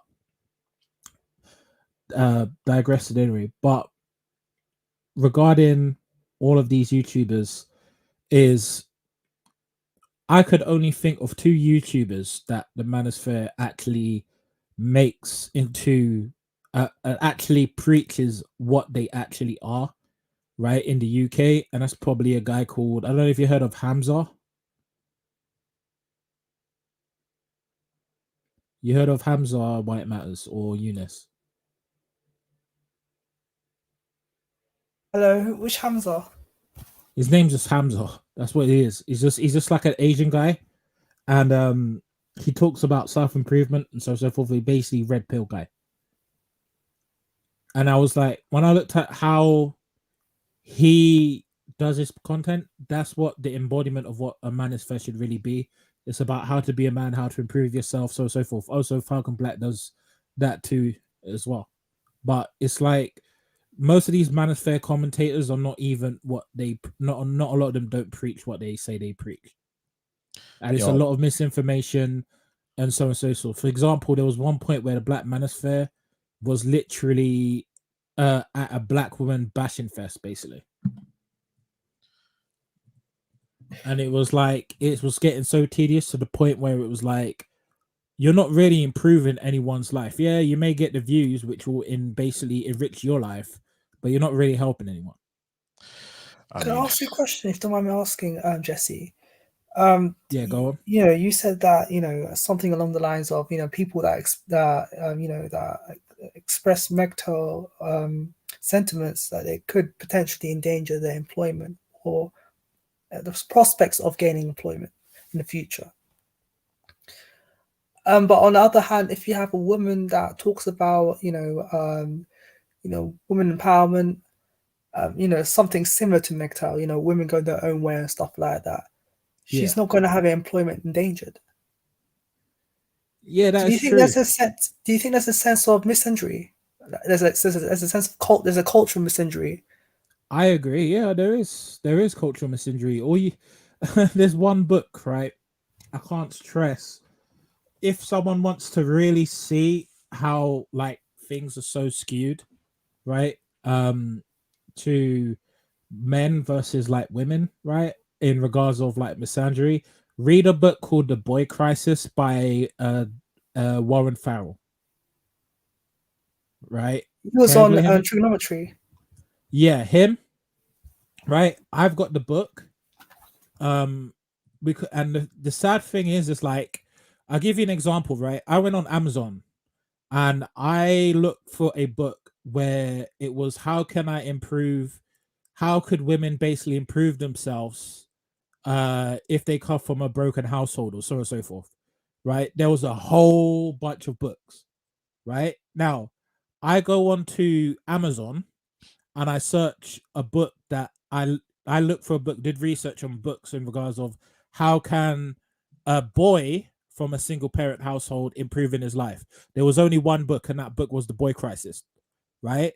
That's a big sign that there's clearly misandry towards males, right? If you read that book, right, it literally evidence-based, fact-based, everything, regardless how, like, for example, there's a lot of men out there, right, that don't know how to be men because they don't have the blueprint in terms of how do I get out of the struggle from a single parent household and basically become a man.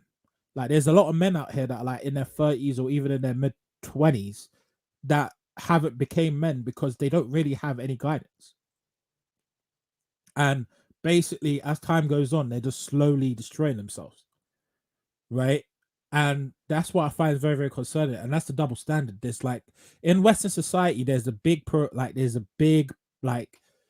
push on helping females more than men. Yeah, right? That is true. But it's like it's so clear as day, right? The only imbalance that I've actually seen in the other way was when I was working in the autism community, because I was an autism advocate for almost a decade, right? So forth, and I was doing workshops and helping autistic people in various communities in London, right? Was women were discriminated against, or I would say they didn't have the structure or the resources for autistic, say, females, right? But there was a lot for men, and that's the only imbalance I've ever seen that is skewed in terms of the equality in terms of genders having basic support. And do you know what You kills know? me about that? And this is why, again, what disappoints me, why I sometimes am probably a bit more critical about the male manosphere, is knowing that, because what you said is complete facts about the imbalance where it comes to women who talk about women empowerment is not seen the same way as male empowerment.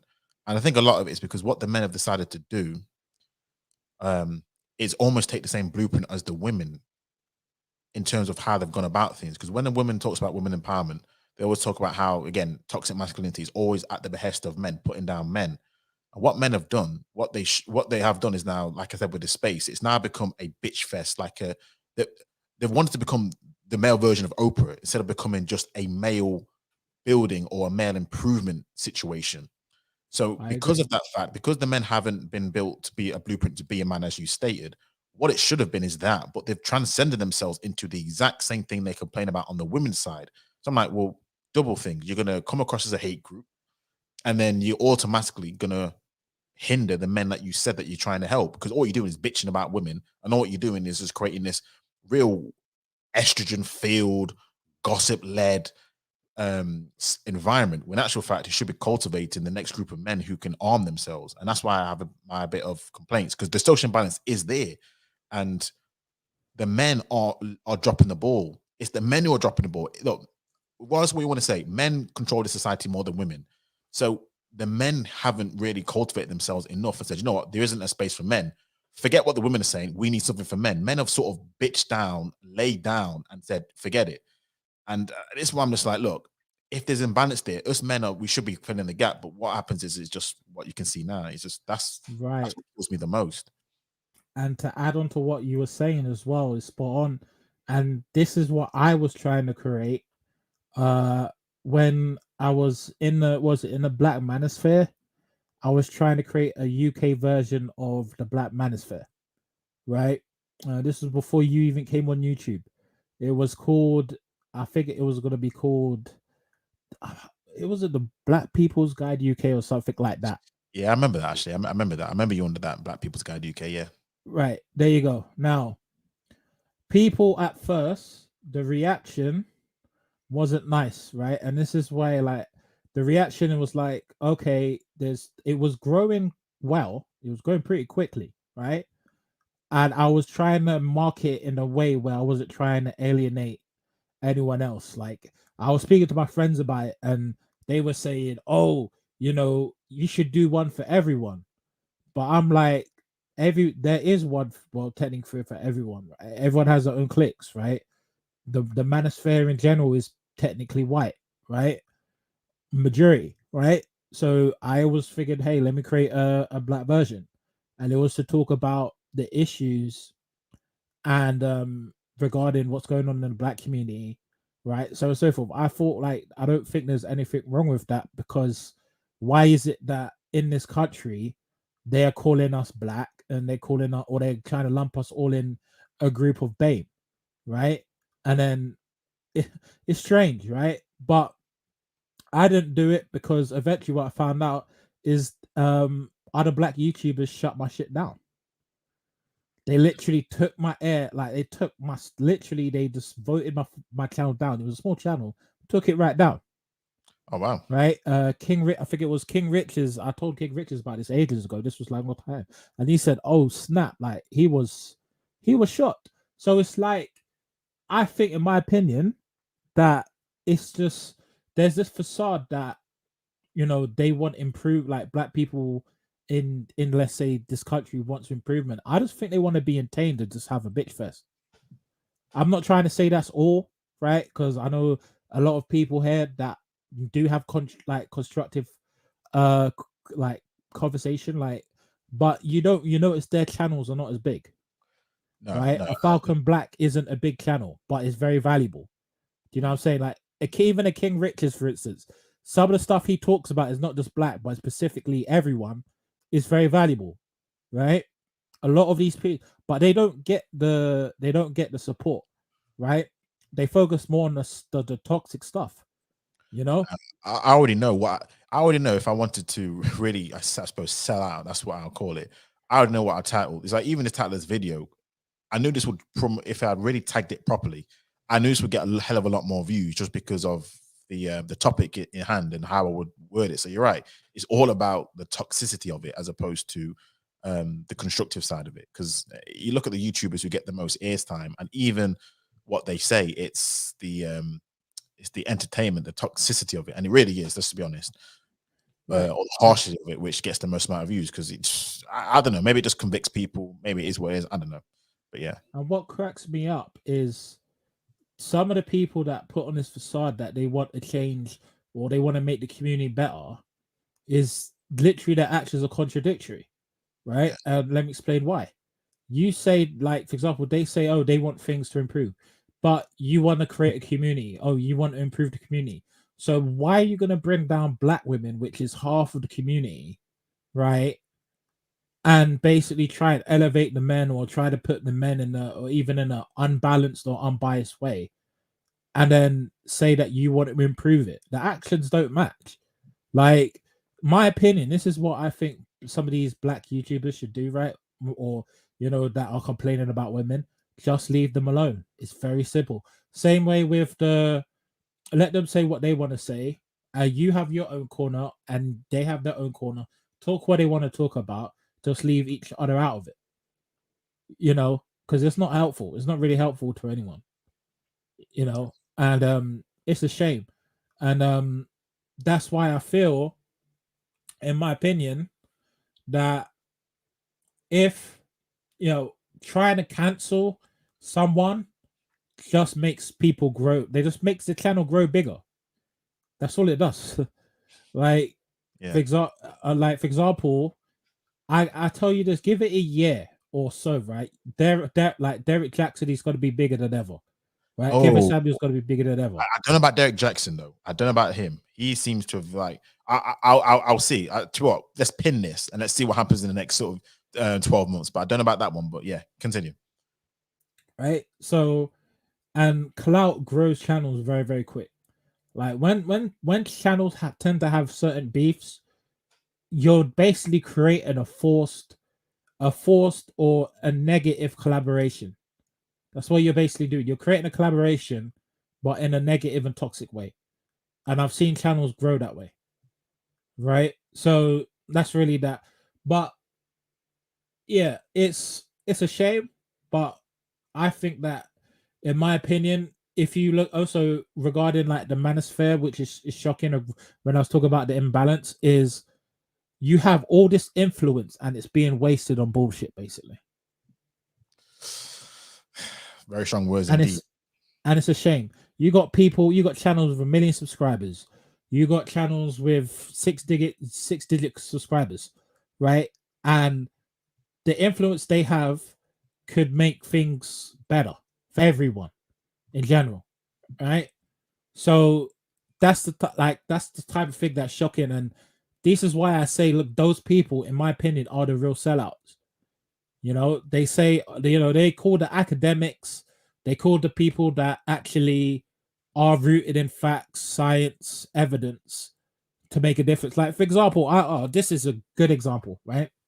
There's one book you could read, right? Because I'll tell you this, most of these YouTubers that are talking about women and how to get women and relationships, they're all full of shit. Let me explain why they're full of shit.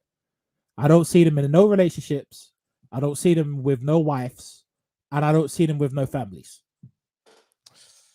Right? If they were really the truth, right, they would have all of that. They wouldn't have these problems. You wouldn't be seeing Fresh getting played by that girl. Because the thing is what they've done is they've narrowed it down to 3 things when it comes to having a relationship or getting women. That's looks, money, and status, which is not true. That's a part of it, but it's a more multifaceted thing. Like there was one book I cited, and I shutted everyone up on the live stream. I remember this, right? It was called Evolution of Desire by Mike Buss. Right? If you know who Mike Buss is, right? Great book. If you want to attract a female, you want to have you want to know what's up. It's an evidence-based book where he traveled all over these different. I think he was getting data from like I think it's 44 different cultures across the world or something like that, right? It's just why I say get the book, right? And it talks in detail about everything that these dudes that are basically talking about or trying to get basically want. So they're all basically doing a facade. Like for example, you have like KS saying that he want basically how talking about KS, I don't think people have clicked onto this, right? Or clocked onto this. Have you noticed with the men, he will say, this is what you've got to do to get women, so on and so forth. And then with the women, he'll basically go around and say, you can't get this woman, but you can't get this man because of so and so forth. Are you seeing how it basically plays against each other? I don't know if you've noticed that. I don't watch his content really anymore. So I Right. can't If comment on it. anyone in the chat knows what I'm talking about, right? But I know he did have a bit of a week or so where that it does seem familiar, but I can't confirm it to be. But I know what you're saying. Right. It's a bit of an oxymoron here. It's almost it's never gonna work, is it? Right. But it's generating them views, and hey, let the dude make his money. Right. I wish him all the best. But you have to look at the evidence. You got to look at who does really have it. You know, because a lot of these people, the reality is that some of these people who are coming into these platforms are men who don't have fathers in the household. So they look up to these dudes like father figures because they can't go and find an actual structure that is effective, that is, let's say, is I can really put it, helps with actually making these men basically become men and basically have the life that they wish to desire. And funny enough on that, because this is actually a good segue into what I wanted to sort of go ahead talk about and ask is, I've not seen in this space, again, you talk about these content creators, but I've not seen an example of sort of either a marriage, a couple, or something like that, which they've come out. I mean, it must be I'm not looking for it or I've not come across it, where they're actually, I don't know, just like a preaching this is how you need to be as a man, this is how you need to be as a woman. Probably not in this space, for sure. But you would have thought in this space, preaching the knowledge that these people preach, at some point, because they've been going for a bit of time now, they would have a life where they can say this is proof of concept. See what I mean? It's proof of concept. And if you don't have that themselves, then you kind of just begin to think, if their own if your own what's the word, teacher, Jedi, or whatever you can call it, if they don't have, you know, the force, if they've not got it, then what chance do you have? You see what I mean? And then when you do want to ask about their personal life, because they're prying into their personal life, they're trying, we should, what is it? You shouldn't matter. Well, it kind of does when you're trying to give out these assertions that this is how it needs to be. And it's like, well, when we look at their history, then it kind of doesn't, you see what I mean? It's like, how has it not worked for you? Where's the proof of concept? So I very rarely see that. I very, very rarely see that, to be fair. There was something I was going to say as well is about that, I suppose, bringing back to the whole cancel culture and everything like that at all. And is there, because obviously in this country, there's something called a statute of limitations, which after a certain period of time, pretty much things get washed away. Is there any situation in your mind where there's a period of time where, you know what, people can change because people change their opinion? Should their new opinion, should their old opinions or their old viewpoints that was espoused at one point, should that be wiped away, or is there a situation where it can't be wiped away? Is there any sort of because again, cancel culture has been going, I mean, people have been dragging up tweets and things 10 years ago for certain people, even more than that, or circumstances over 10 years ago. I mean, I believe people can change over a period of a decade. So do you believe that A, people can change, and B, is there a limit in your mind as to how far we should go back to look at someone's history? I think people can change. Okay. Yeah, I think that person that that actually sent a tweet 9 years ago, that came across as quite offensive, cannot be the same person as the present time. I think that cancel culture, there's a limitation. There's no limitation whatsoever. Statute limitation could be from here until the 1980s or the 1970s and all that. But what is interesting about cancel culture is that it targets people not just by differences of opinions and all that, but it targets people based on who has power or not. For instance, I could say, for instance, that Joe Biden should be cancelled after what he said in the mid 1970s, in which he was trying to get out black residents in a neighborhood in Brooklyn. Or the mid 90s crime bill. So my question to you then is, is it this time thing, or does someone have to show something to make you think that they've changed? Because this is the question, isn't it? How do you know if someone's changed? Because someone's the same. Well, change. Okay, if you're talking from a public point of view, like for instance, like a public figure, what he said 10 years ago wasn't the same as it doesn't represent the values that he holds in this present time. You have to, that person has to obviously apologize, acknowledge that he made a mistake, and to say to people that and that there's an urgency, and there's a genuine contrition from that individual, and and that there's a strong desire to change and all that. But I think if I say something today, and 15 years down the road when I'm in my 30s, a person said to me, well, Eunice, you said this and that, and then I feel that as if I'm being victimized. I feel as if I'm being victimized because, number one, I'm more likely not have offended anybody. I don't use offensive language.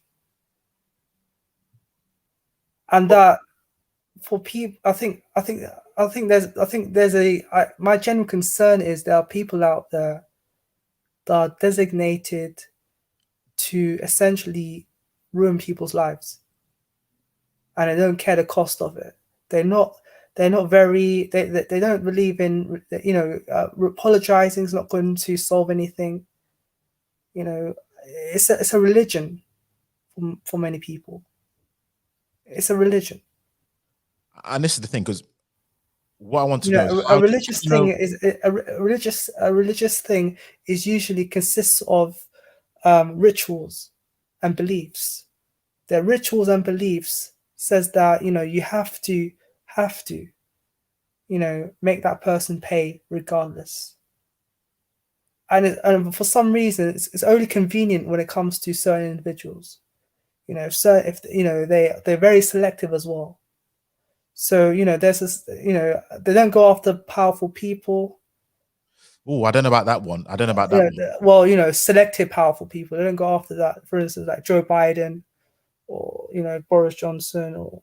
Well, no. They have done. Let's be honest. I mean, let's take Joe Biden. So listen, throughout his whole presidency, I saw so many examples of people trying to say, look, this is who he is. It's just about whether the people want to. I think it's because who he was going against was a bigger enemy than him. Like Boris Johnson is, again, I think a lot of times his perception of Boris Johnson is he's just a lovable buffoon who, when he says something that's stupid, it's just Boris. Yeah. I think sometimes there's two things. One of the case of depends on your opposition. It's like the lesser of two evils. So at the time, obviously, you had Donald Trump and Joe Biden. The regardless of at the time, because of the culture, anyone I think could have gone against Donald Trump, and because he's just not Donald Trump, I think it might have worked. Me personally, then Boris Johnson, again, he's always had this image. Again, I called him Teflon Don, in which he just seems things just don't stick, and there's so many things which are just like, wow, he said in the history. I don't know whether he still believes it. Sometimes part of me thinks he Yeah. does, but yeah, sometimes it's just perception. But People the thing about Boris Johnson and Donald Trump is that the beliefs that they hold is counterintuitive to those that that are in the council brigade. And and you can't. At one point, I'm thinking to myself, should I take those people that like to counsel people seriously? Because they're very hypocritical when it comes to certain individuals and all that. There are tons of people that I suspect should be counseled and all that. I wouldn't be part of the counseling brigade and all that. I don't think it's right. I think some people need to be locked up. But I think that the issue is that there's a culture, particularly in social media, that goes after people ruthlessly, and I don't care. And for instance, those individuals don't care whether or not you apologize, you show contrition, saying that I messed up, I did wrong. They don't care. What they want to do is they want to destroy that individual based on his opinions, because he says something that they don't like.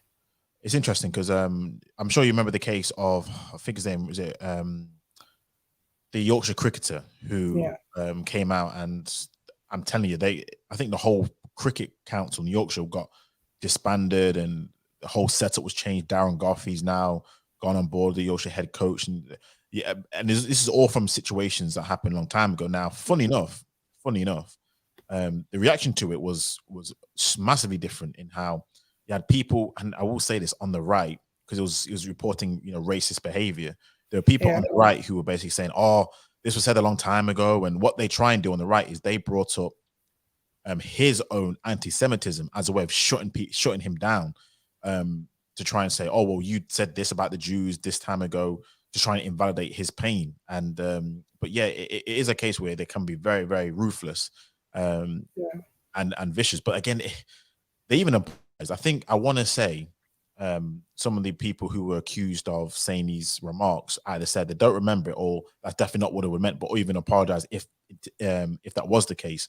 But yeah, I don't know. Maybe some things is just there's no going back from. I don't know. I felt that the idea, and I felt the situation in regards to Yorkshire and all that was disgusting. Really, the person was complaining about the racial abuse that he suffered 20 years ago, 2001, and then they had a committee, and I think he went to the House of Commons or something like that, and he gave evidence. And I think that it's a couple of weeks down the road, I think a week or two down the road, there was exposure of him, making or essentially him expressing anti-Semitic views and all that. At the end of the day, those two things, the anti-Semitism and the abuse that he suffered 20 years ago, they are racist. Those are racist statements. And I think that I think many people are trying to say, well, how come they're taking his racist claims seriously than what he said in terms of anti-Semitism and all that. And I'm saying, I'm gonna, whether it's right or left here, I'm going to say to them is that those two things are racially offensive. And I think that back then in 2001, particularly like in certain parts of northern England, I mean, it was a hotbed of racial tensions, particularly in the Manchester suburbs area and Yorkshire. I mean, because you had riots and all that in that year. But yeah, I felt that there were people that were trying to make an excuse for, I think, racial abuse and all that. Yeah, 100%. I don't find it to be acceptable that somebody would say to another person, a P word or N word or other racially derogatory term. I just don't see as banter. I think back then, probably 20 years ago in Northern England, I'm not sure whether or not it's true or not. They probably saw it as as banter and all that. I remember one person telling me, they used to call shops, like news agents, the P word. They used to call it the P word shop or something like that. Yes, and I was quite surprised in terms of the way that person said it in a blasé manner, in a casual manner. Oh yeah, And- yeah. and- That was rife when I was well, I'll say rife, yeah, when I was young anyway. So yeah, that kind of yeah, stuff. so I was quite surprised as well, like in terms of how to some extent culturally acceptable it was back then and all that. It just reminds me of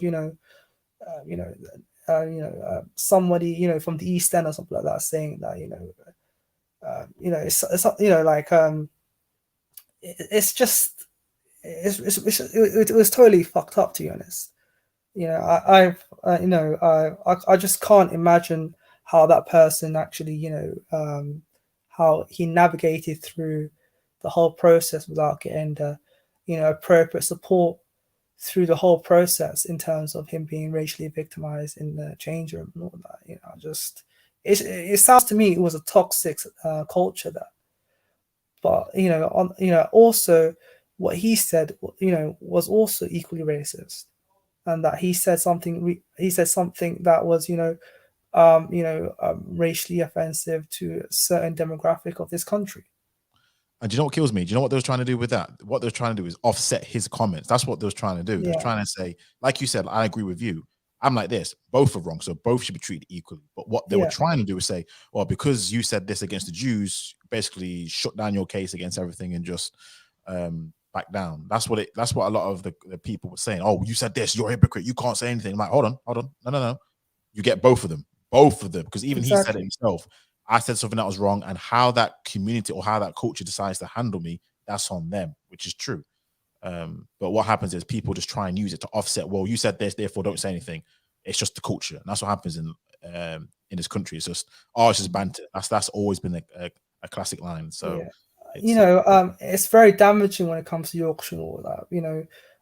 In England, when it comes to Yorkshire, it's a county or region that is known for its cricket. People I think joke about warm beer and cricket and all that. Yeah. And it's a very rich part of England. And I think that you had many companies that sponsor Yorkshire cricket team that pulled out as soon as they heard that, because they don't want anything to do with it. yeah, no, true, very true. Yeah, and I think Yorkshire Tea pulled out. I'm not too sure, but I think Yorkshire Tea was one of the sponsors that pulled out, and rightfully so, because it's Yorkshire Tea means the county. The multiple counties that fall under Yorkshire. It's a very diverse county, and they want to make sure that that Yorkshire is for everyone, and not exclusively for certain groups of people. Like, No, agreed. Fiona, welcome to the stream. How are you? And I don't know where you got to, but the floor is yours, basically, just to touch upon any topic that we've been talking about for the last 2.5 hours. Well, has it been that long? Good night, everyone. It has. Oh wow. I was a bit, on two minds whether to come up because I'm still suffering the offset of a cold. So if I start a coughing fit, I might have to go on mute. But yeah, no, it's I've been listening and it's been very interesting conversation. In terms of cancel culture, I think it is futile, particularly in the with the content creators that you've mentioned in the title. Because I think that the beliefs ultimately that are being espoused are the ones that are agreeable for the most, for both genders. They are in agreement with them. So I don't think cancel culture will work in this case, and I think it's because a lot of Black people have very deep inferiority complexes. And I think that Black women, we deal with it by trying to alter ourselves, trying to alter our appearances, trying to contort ourselves, well, previously anyway, to sort of the whims of Black men and trying to be appeasing by marching. And obviously, we're now seeing a change in that.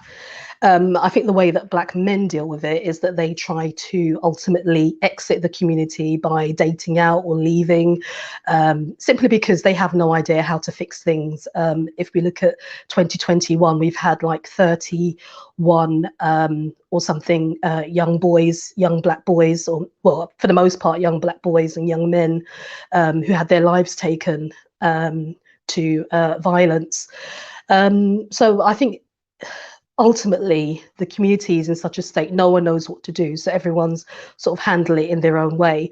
Now a lot of Black women are now saying that they're now leaving and going somewhere else, where I don't know, but as you know from my comments before on the Trinity, I don't believe we have any allies, and I think we have to vet everyone. So I'm not a divester. I'm not for this whole, you know, you're going to get treated better on this side. Most people, for the most part, you know, date within their own culture and race. And that's simply my beliefs. And I believe that Black women are at the very, very bottom. And as I said, Black men deal with things by trying to subjugate and push that down even further. Hence the comments by, I believe it was Fresh and Fit, both of them. So yeah, I just think that at this point, these channels are just a mouthpiece for what both genders are thinking and feeling. And in terms of people like Sinji, of course, a lot of the rhetoric is for shock value, but on the basis of it, why it matters, and I know you've spoken about this before, I think the Black community does need a cull. And I'm not saying that you should use abortion as a contraceptive. I think that's a good idea for anyone.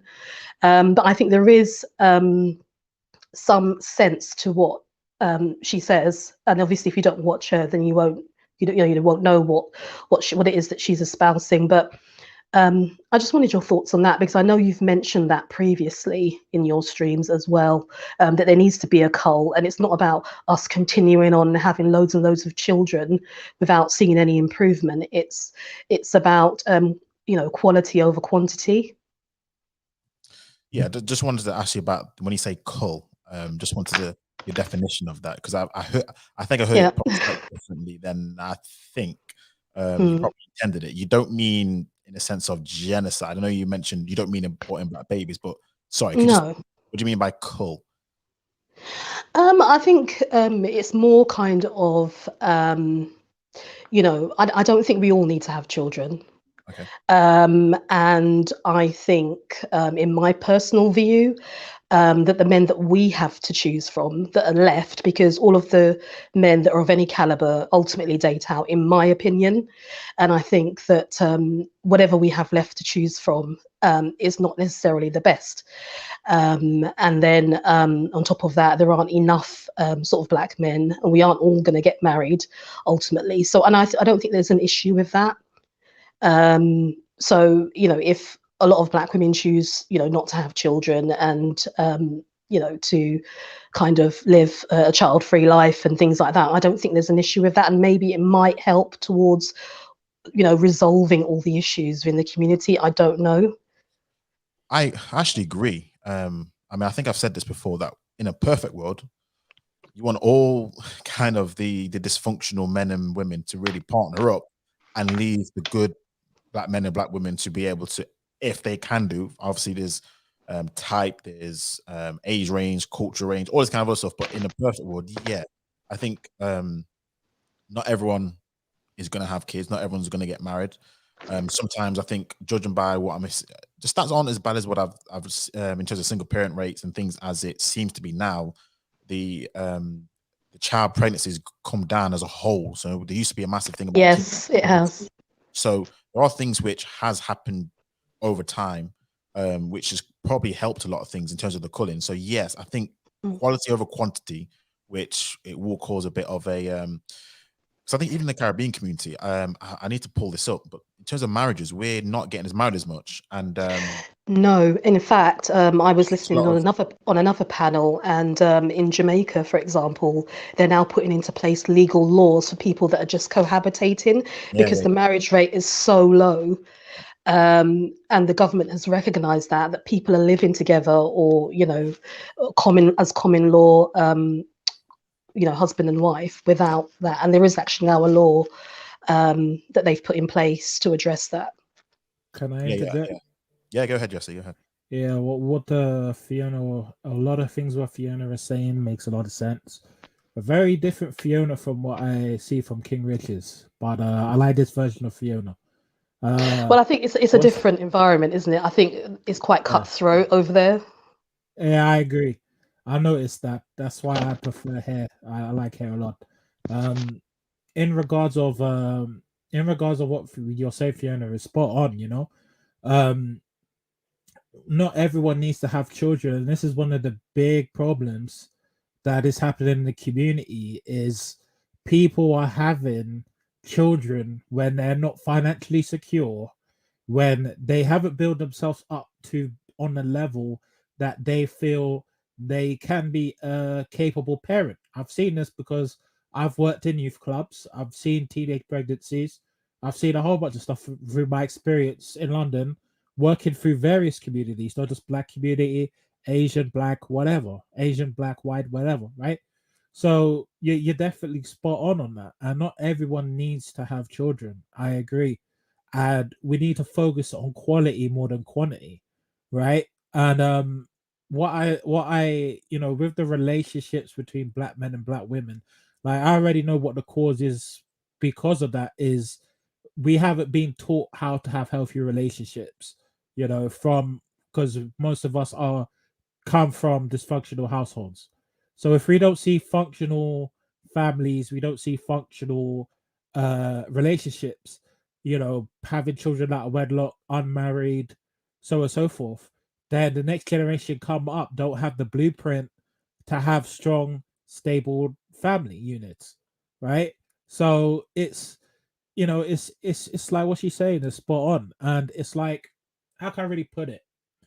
The reason, also a counter argument to what Fiona said about how some black men like leave the community, right, is also because I've experienced. Technically, I'm out, right. The reason why I'm here is I'm just putting out my opinion, and I like what White Matters talks about, and it's talking about very constructive things in this country, right. That's why I don't really go to many platforms. Sometimes I'll talk on King Rich's here and there, but that's about it. I don't really go on many platforms. I'm very selective. But what I will say is that the reason why some black men leave is some black men do come out and say, hey, this is what needs to be done regarding the community, and this is how we should move forward.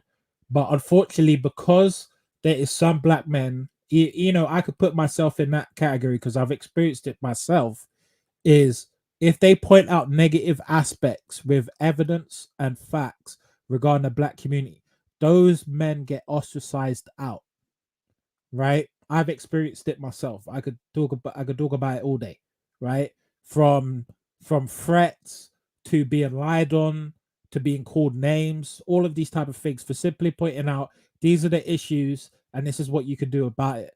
So that's another reason why some of them leave, right? And I no, disagree with no, I'm telling you, this is a fact because I've experienced it. There's a lot of other men who have said, "Hey, look, we're trying to make a change in the community," but they don't want to listen. This is what is going on. Like I've been foot on ground. that's other I've men literally though. That's nothing to do with the women. I disagree that they are. Um, no. I'm just I, saying one I, I aspect. disagree with the fact that what you're saying is that we don't know how to have relationships.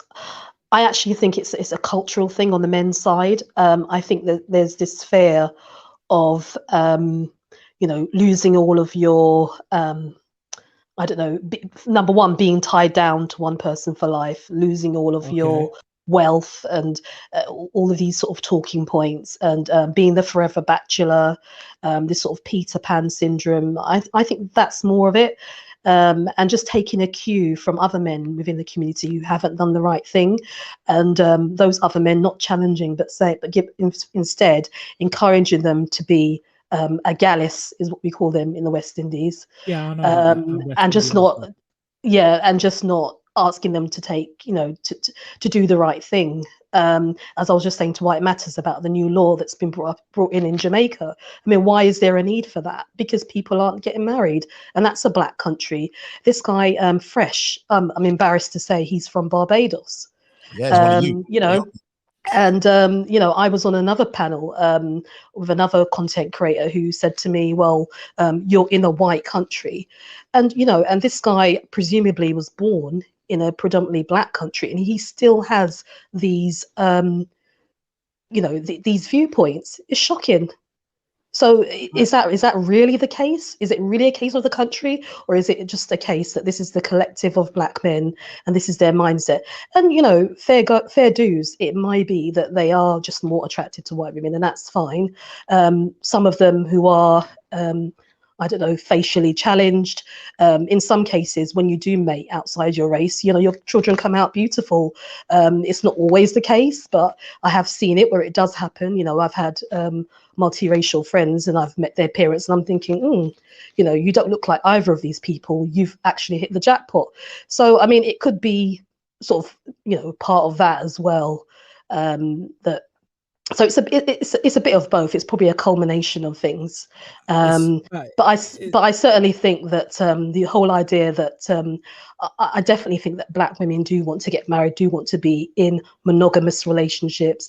This is another thing that's pushed a lot by black men, is the whole polygamy thing, and the whole how many women can you kind of pump and dump, and all of this kind of, it needs to go.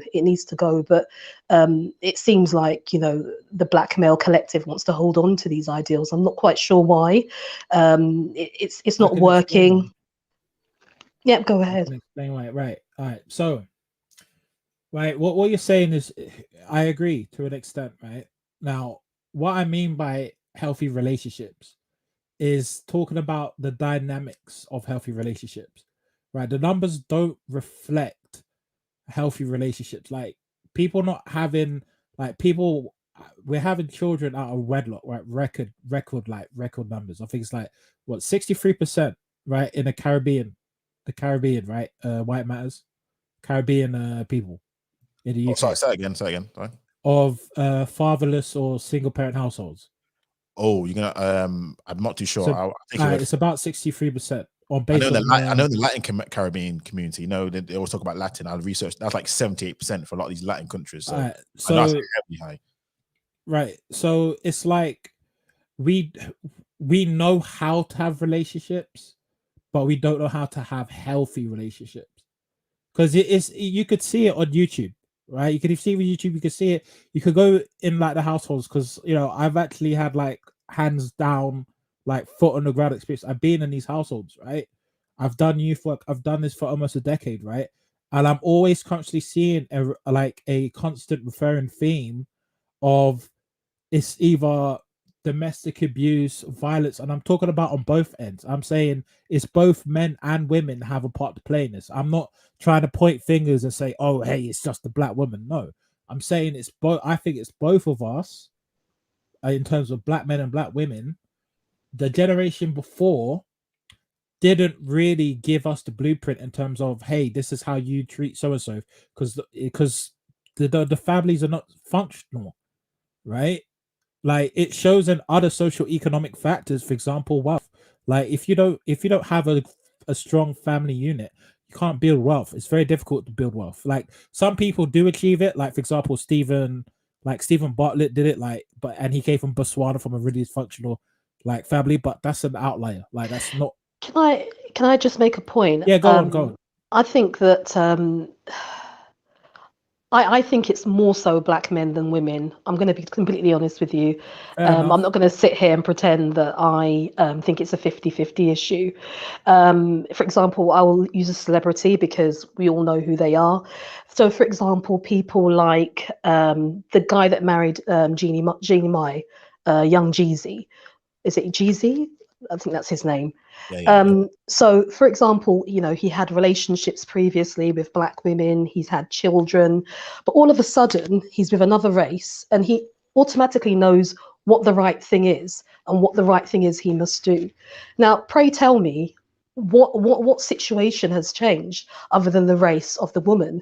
And I just think that there's also just thing around a lack of value and that's placed on the black woman um, by black men. And I think that's creating a whole issue because you feel that you can do these things and get away with it. And quite frankly, the violence is probably years of frustration, um, after trying to, and I generally do think that black women are trying to do the right thing.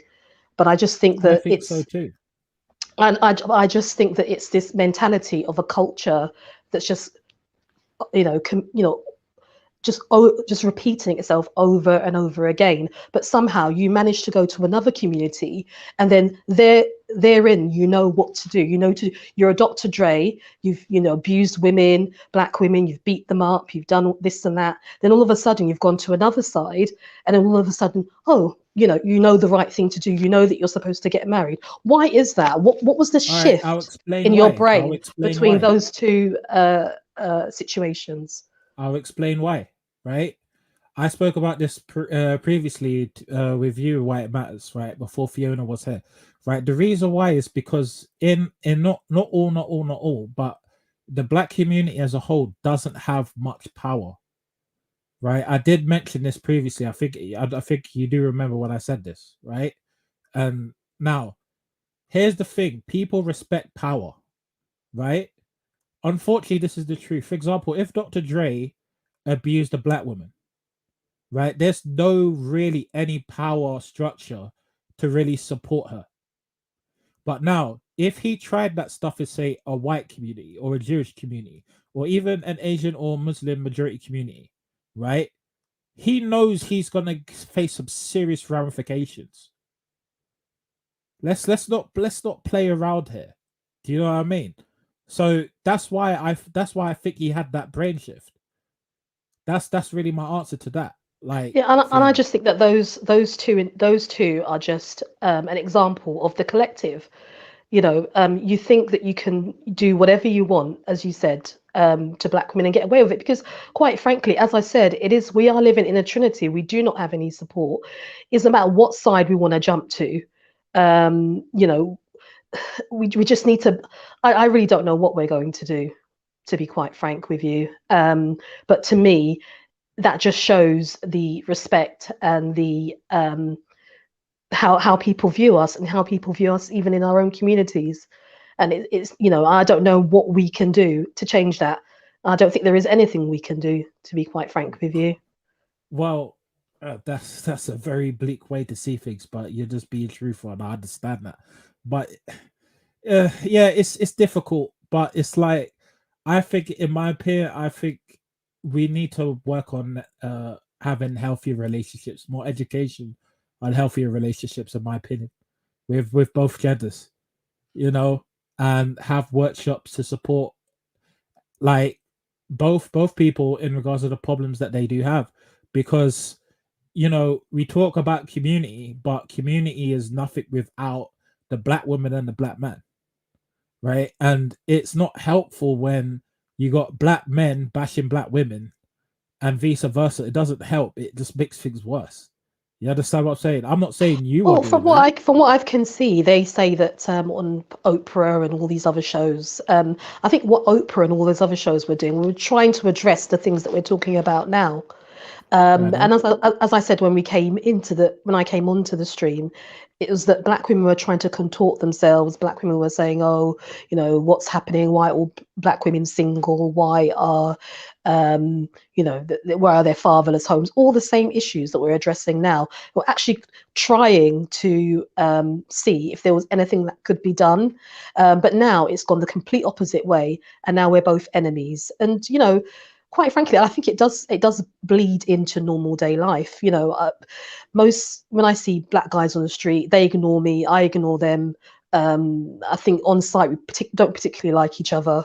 Obviously, I've grown to know people on this platform and things like that, and obviously in the workplace and your own family, it's different. But it does bleed into society, and I just don't think we particularly like each other. I felt there's been more of an effort made on the woman's side than there has been on the male side.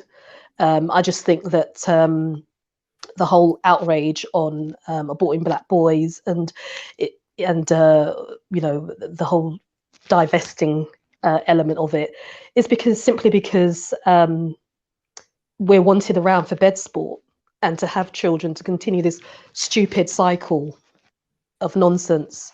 I don't particularly think it's because suddenly they've seen the light and they've seen the value. It's because to keep the bed warm until you find the person that you really want. Al, Jeezy, and Dr. Dre. It's just another mind play, really. It's just gameplay. So like, for example, you say we don't like, well, I won't say we don't like you, but I mean black women and black men don't like each other, right? Or love each other. I agree to an extent, because that is a reflection of what you see in the relationships, right? Both black women, black men, right? But so you could there's two things you can really do. You could either date out, which is completely fine, right? Both black men, black women date out, or basically build healthy relationships. Understand about self-love, because I think it's a self-love issue with both black men and black women, right? And I'm talking about self-love in terms of loving themselves and also loving other people, right? Or let's say the same community. And also the culture is somewhat of a reflection of that too. Like, even if you look like for example, I don't think black women or black men are, have to date like their own, let's say, race, right? Like, that's the only alternative you basically have. Or you just say, hey, you know what? Let's work on the issues that needs to be sorted out. But then that's another difficult thing to look at. It's very difficult to do. And, when the answer to you as well, also regarding why is it that a lot of black men, let's say, want to date, well, I'm not going to generalize everyone, but obviously some, not all, is because we don't really have fathers like that, right?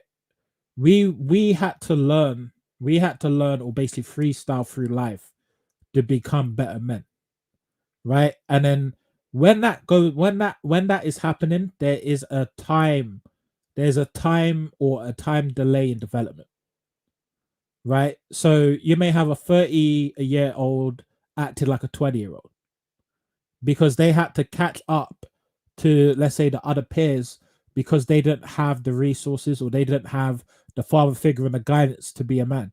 So that's, of course, you're going to have let's say, not the best quality of black men. Do you understand?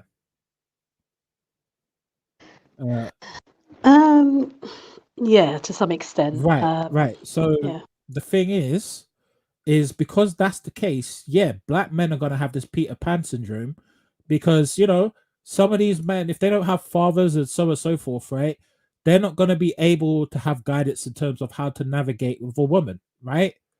And it's just, and it's the same thing with vice versa with black women. If black women don't have the guidance of a father and a mother together working together, then they're not going to have good relationships either. They're not going to be the best they could be for the man. You know what I mean? So it's like, of course, this is going to happen at the Peter Pan syndrome. Yeah, I see that, because it's like they're trying to catch up to what they were maybe a decade, what they wanted to be a decade forward. Right, because what I'm starting to see is like a lot of black men, they're talking about the wall for women and so on and so forth. All right, cool, whatever, right? But they got to understand that there's a wall for them too, right? And it's like, Absolutely. Yeah. right, it's just like in the 30s, what I'm trying to see is I'm seeing a lot of men trying to play the field. But in my opinion, I think some of these black men should be settling down, having families. But 40s, that's just me, 40s though. even. Yeah, Yeah, even 40s 40s, even. Yeah. right? I see that, right? I'm not going to deny that. I'm very truthful in what I say. But that's the issue, is that it's, again, it comes down to self-love, healthy relationships, and healthy families. Without healthy So families, it's very saying difficult to have that families. are you saying that your young Jeezys and people like that were decided to make a commitment to these women because they came from households where they were both parents in the household and they were supported? Is that your No, what I'm saying, the thing is I don't know young Jeezy's situation, right? But what I can say is, well, wait, explain that again, so I could give you a No, better because answer. you're saying that we need to, both sides, black men and women, we both need to have counselling and how to have better relationships, because we're both from broken homes and we don't know, Right. both of us don't know how to operate a function within a functional relationship. But as I just gave you those examples of men who who were in relationships previously with black women and ultimately went into relationships and then decided to commit and have a proper family structure. So you saying that these women, because they came out of a proper family structure, are able to do that successfully? Is that what you're saying? Is that's the reason why That's a they've changed possibility. their mindset? Right, that's a possibility, but I'm not saying that is the end all. Right, that is a possibility. Right, because if you look at different cultures, right, it's more family orientated compared to how, in my opinion, how the black is the black community is in terms of healthy relationships and actually sticking together. Right, I understand that in the black community there is some good aspects of it in terms of respecting your elders is a big one. Right, try, so on and so forth, right? Fathers, if wed fathers are there, right, and mothers and so forth. But there needs to be, I think that black men, black women needs to fix themselves first, become better people, and then they will have better relationships as a whole in the black community. And this is what I've been saying for time. Here's the thing. As far as I'm aware, from what I can see looking around, the single mother rates are dropping. As much as black men hate it, more and more black women are going and getting an education. And of course, as you know, that delays you from starting a family and having children early. Right. So complain about single mothers. I mean, that problem is kind of fixed in itself. So wouldn't you say that black women are kind of trying to work on it? I would say yes, because I have people I know who are black women. Like, for example, I've got a female friend that I know who's gone, like, when I mean she's gone through a horrific past, right? A horrific past, like abuse, the worst things you could possibly think she's gone through, right? And she has tried to basically make a better, let's say, a better life for herself, right? And I support her, I help her, so on and so forth. I guide her, and she's a cool person, right? I know others like that, right? And unfortunately, sometimes both black women and black men are dealt really crappy cards in the end of the day, right? Even my cards wasn't the great, right? But yes, there is some black women who are trying to make a difference and trying to improve. There's some women, also black women, who've given me opportunities who are of that same ilk. So I would say, yeah, they are trying, but we could still do better. Over time, we will know, and we will see. But I'm not saying, I don't know if you've noticed in my language, I haven't just said single mothers. I've also said fatherless homes as well. So I'm passing the buck on both, right? Because it's equally, with the community, you need both the black woman and the black man, period. And I think that black women and black men, they bring, not all, but they bring this dysfunction in different ways. Not all, but the ones that are, let's say, part of the problem, as per se. I don't want to really put it out there, but you know. Yeah. And yeah, and then just to the people in the chat, I'm not trying to sort of police anyone. I did say perhaps it's just that they generally find these women better or more. I did say that. So yeah. One thing I was going to say go on on, this go on. is I was looking at this guy and he mentioned something about racial self-esteem, and I think a lot of that plays into, I suppose, to Fiona's question as to why it seems that when black men date out, they seem to automatically know what the right thing to do is, and I think it's because a lot of times, from my observations, that when I've been to just in black events or anything that's black owned, there's a way about our culture which we don't take things seriously as we should do. Businesses, weddings, planning, being on time. There's a kind of a way or a disposition about ourselves that I've seen in which we kind of don't treat ourselves with respect, even on that basis. So when it comes to relationships, I'm like, I can already imagine when it comes to a black man and a black woman being together, I can already imagine what's going to happen there. So these formal things which other cultures seem to revere, I can already see that ain't going to happen. Whereas when black men date out, they're like, oh, now I got to be on time. Oh, now I got to show respect. Oh, now I got to do things right. Oh, now I got to be that provider. Oh, now I got to be that protector. Because I think automatically they see another race as part of a group of people who have the power and being more proper. Likewise with black Exactly. women. Exactly. Like when they date white guys, they change. They're a bit more, you could say, feminine. They wear their natural hair. It's a bit different because I think both groups see other races because of racial self-esteem as just better. That's how I see it. So that's why self-love is important. Yeah, this it is why. It is. Right. This is why when I see all these YouTubers, talking about black women in really demeaning ways, not bringing up any tangible evidence regarding it, right, about certain things, I think, well, how could you make the black community better if you're bashing literally 50% of it? I know. Doesn't make no sense. I know. And the thing is, I didn't want to go here, but I'll say this. Do you know when we do like date out, I'm looking at some of the women and some of the men. I'm like, I know you could have done better dating inside, but for some odd reason, it's just like, oh, it was an article I was reading. Jonathan Ross's daughter. No disrespect to her.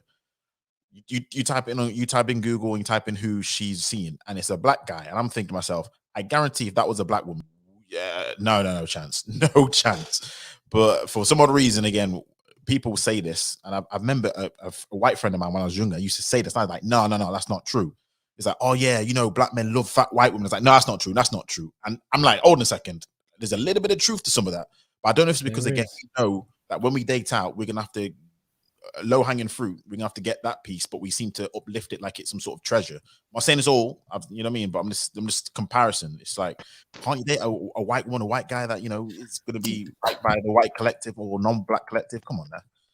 One thing I want to push back on with you, what you said, White Matters, about we adapt our attitude, we have more respect. I think, yes, everyone does adapt their attitude, because I think to some extent there's certain things you don't really want to discuss all the time with if you've got a white partner, and especially if it's like a racially charged issues and things like that.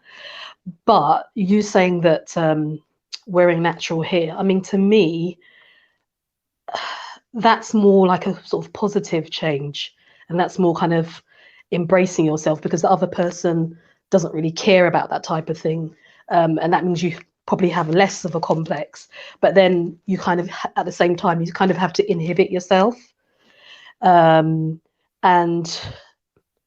quite frankly, I think when I see couples, interracial couples, I think there's always an awkwardness there, and I think that people tend to mesh better with each other, in my opinion. When I see them around each other and the way they interact, I think there's always a slight kind of, I don't know, I can't describe it. And there's someone in the chat saying that have more respect, and I don't actually think that's true. I think that black women, for the most part, give black men a lot, benefit of the doubt. They'll be with someone for like 10 years without any commitment, any marriage, any kind of signs of solidarity whatsoever, and they'll do all the wifely duties, and it's like watching a husband and wife, but just for some reason that last push to commitment is just never there for a lot of people. So I tend to disagree that there's any. If anything, I think there's more of a kind of, I don't want to say desperation for that person to do the right thing.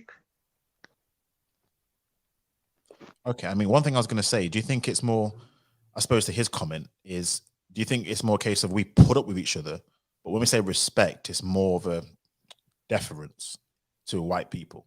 So I know what you're saying, where we probably ride it out longer for not getting that commitment, but is it just a putting up with each other? Because I don't know, maybe it just is what it is. But when it comes to an interracial couple, there's a bit more respect there, which I suppose to answer your to your point, it seems awkward, but it just may be a bit of a, I don't know, an extra layer of, I don't know, respect, tippy toes type thing. I don't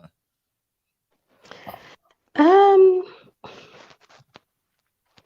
I don't know. I think there's more with. I think with Black women, there's more of a genuineness there, and there's more of a willingness to kind of do the traditional things like cooking and stuff like that, cooking your traditional meals and things like that. And I think I've seen it, and it's yeah, I think that for the most part, most of them are, you know, they're just living a married life without a ring, basically, and they're sacrificing, and they really probably would want to get married, but they don't want to nag, and they don't want to drive the other person away. You know, I hear you. And to be fair, I will say this: this is kind of more of a Western culture thing. Because again, I see even examples in my family of interracial couples where they're not married; they've got kids, and they're not married, and they've been together for, God, 20 odd plus years, even more than that, and they've still not got married. So I don't know whether it's. I mean, of course, it will definitely hit home in our community, but I don't know if it's just a more of a cultural Westernized thing where we seem to be more Western than, let's say, our South Asian other minority counterparts who seem to be very, very, very more traditionalist. Some of it may be steeped into their religion, but they seem to want to keep that more than probably we have done, and it's to our detriment because of how we're so divided, I suppose. Yeah, perhaps. I mean, you've got the stats, so you can see, but Well, yeah. I would imagine that we're very, very low down on marriage scale, but and you know, something is working obviously with other communities because they're doing a lot better. So shouldn't we be following their example of, you know, whatever it is they're doing? And that's my only point. Yeah, the problem is this. Someone's going to have to, a partnership, there's going to have to be concessions made. And if I ask the question, I guarantee I know I'm going to get different answers, but how they should be made is the ultimate reason why we have the back and forths. Ask the men, it's the women's fault. Ask the women, it's the men who should do this. Is always for me, it always seems to be a case of I can't be me, or I can't be a man unless you are a woman. I can't be a woman unless you're a man. I'm like, well, I suppose self-love or self-accountability is the key here. I don't think, in my opinion, your masculinity or femininity is based on what other people do. That's what I believe. I believe for the most part, obviously the exceptions, you can be a man all by yourself without a woman. You can be a woman all by yourself without necessity of a man doing this. That's not seems to be the conversation. It seems to be a case of you need to heal first, or you need to do this first. That's where it is right now. Exactly. And you're spot on regarding masculinity and femininity. It's not about other people. It's about yourself. And that's what I preach, you know. People need to become better versions of themselves. Don't worry about what the other person's doing. Once you become the best version of yourself, people will gravitate towards you, you know? And that's what I think is the issue in the Black community. You know, it's even if you look on YouTube, right? Everyone's trying to pass the buck at each other. You know, it's like, oh, it's the Black woman's fault. Oh, it's the Black man's fault. It's like, in the end of the day, whoever's fault it is, in the end of the day, you still got to put in the work. In the end of the day, you still got to improve yourself. You know, and you know, it's equal responsibility if it comes to the community. You know, that's how I look at things. Just put in the work, you know, and if you feel that things ain't working out for you, look at other alternatives. You know, you only got really one life to live. You know, if you feel that people are wasting your time, go elsewhere. No need to explain yourself. And this is why I say this. This is why it's hard to get a stat on the quality of people who date out, maybe by income, but it's hard to really get the lower level detail. But this is why I think two things are happening.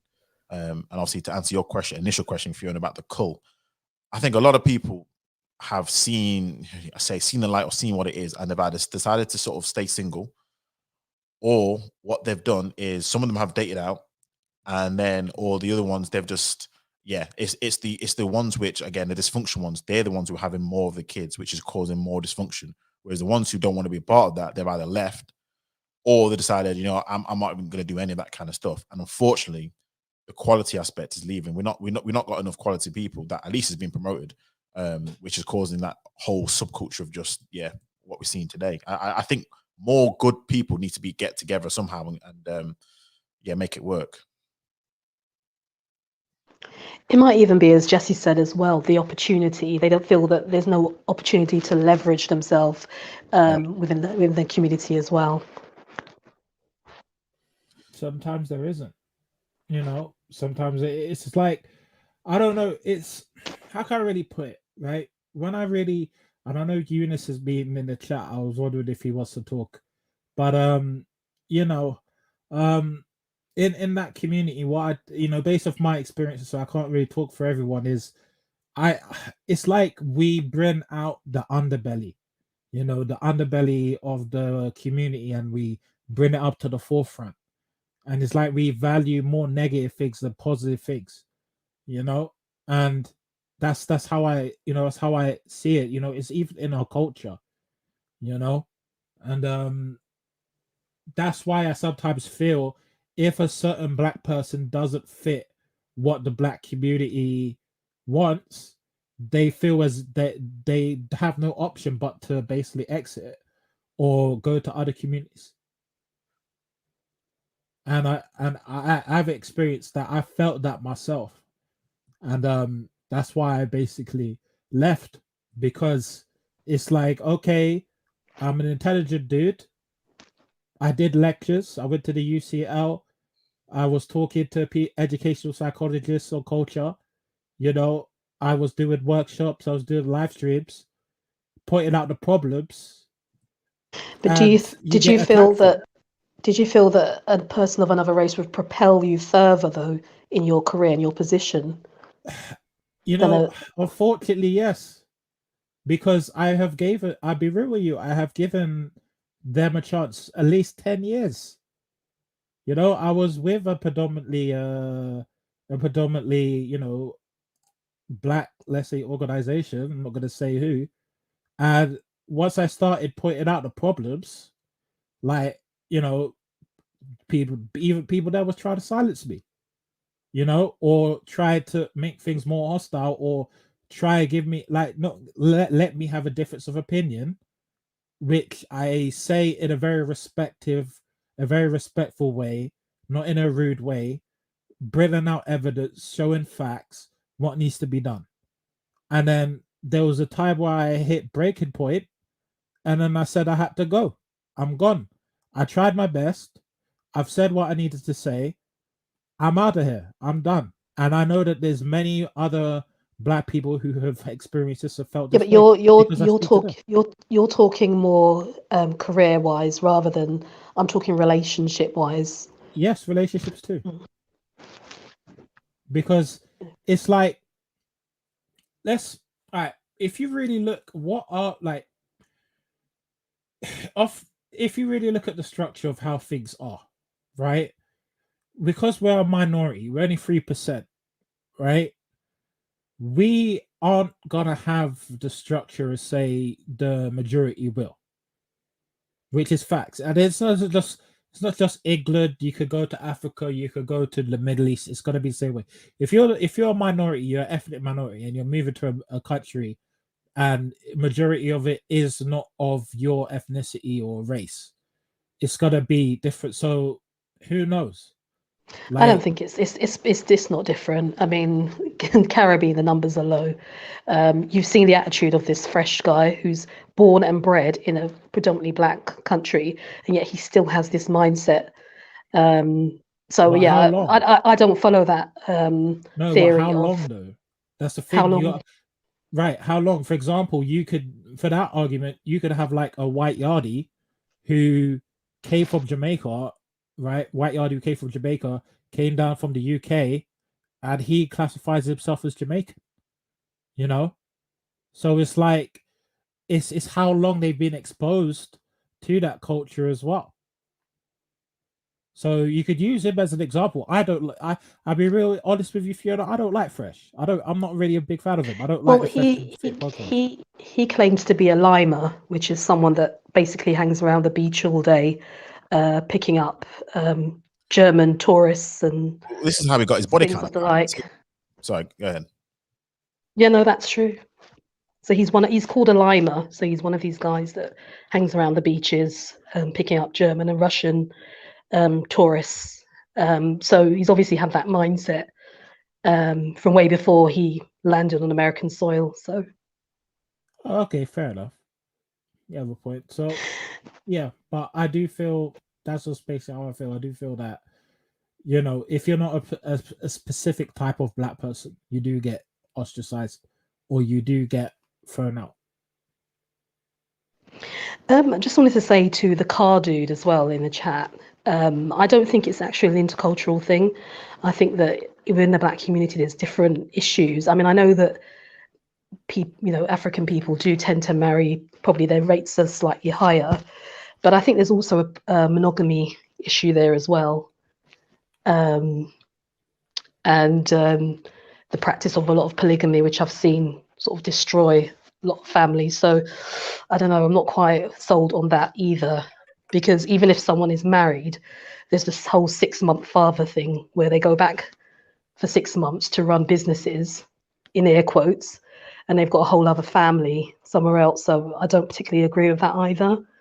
So because it leaves the other side in poverty, because most people can't afford 2 families, especially black men. So not quite in agreement with that either in terms of the African culture, I'm afraid. You know, funny enough, polygyny. when I look at the stats, and this surprised me, I have to pull up again. There's a lot more single parent households in the African side than the Caribbean side. I don't know if it was just the way how it was, like you said, if they have 2 families, how they put it down, but how it was recorded, but that's what it stated.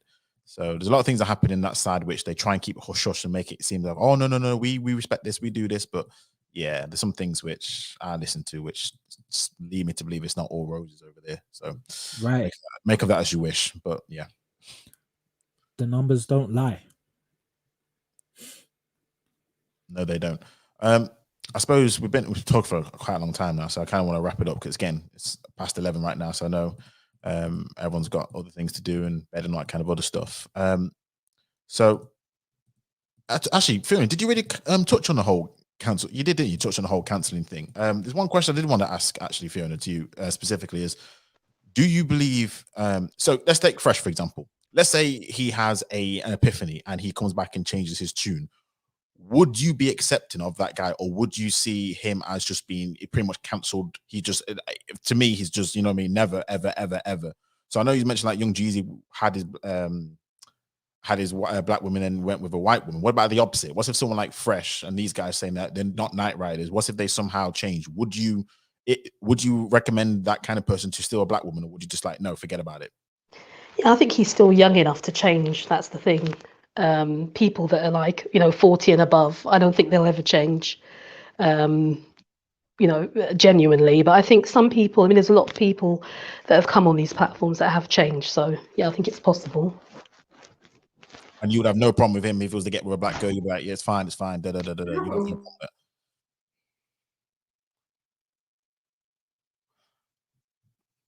Okay, I'll take your silence as maybe. Yeah, yes. But yeah, no. So, sorry. Yes. I don't think it would be no. I don't think I wouldn't say that it's an issue, because I think, is he in his 20s or something like that? So yeah, I think. Yeah, I think there's still time. But yeah, it's just baffling as to where this whole rhetoric has come from. That's all. I mean, he's allowed to obviously, be with whoever, but it's just the whole the insults and coming from a country where it's pretty much monoracial, As you know, I don't know if you know much about the island, but it's a lot more like Haiti. There isn't much sort of people of mixed heritage. So yeah.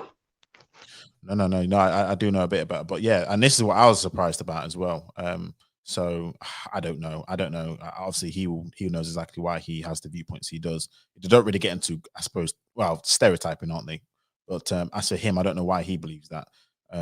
Especially when, if you listen to his history, the women who has done him the most wrong have not been black. I think he was married to a Latina woman who had 2 kids. So all these red pill epiphanies that they've had got nothing to do with black women. So I make of that as you wish. Make of that as you wish. Any Yeah. final thoughts? Sorry, any final thoughts? Because I'm kind of going to wrap up the stream. So any final thoughts or anything at all? Thanks for the conversation, everyone. But any final sort of bits you want to add on or ask before we wrap this up? Let Eunice talk. Yeah, it was a very interesting conversation, to be honest. Fiona said a lot of interesting things, I'll say. Especially when it comes to the interracial part, to be honest. But I always thought, it was a genuine relationship. There's some genuinity to it, and there's like some that are, fetishization and all that. But, sometimes it's hard to differentiate between the two, to be honest, because you're looking at it from an outside point of view, and it's hard to actually look at it from an interior point of view. But yeah, I think that at the end of the day, I think people should, get married to whoever they love, or that, rather than thinking about, to some extent, races, that color, race, and all that. That's superficial, to be honest. Well, at the end of the day, yeah, like you should be with somebody that is happy, that you're happy with. In life, everyone should be happy, and that's the ideal principle that that every person should be following.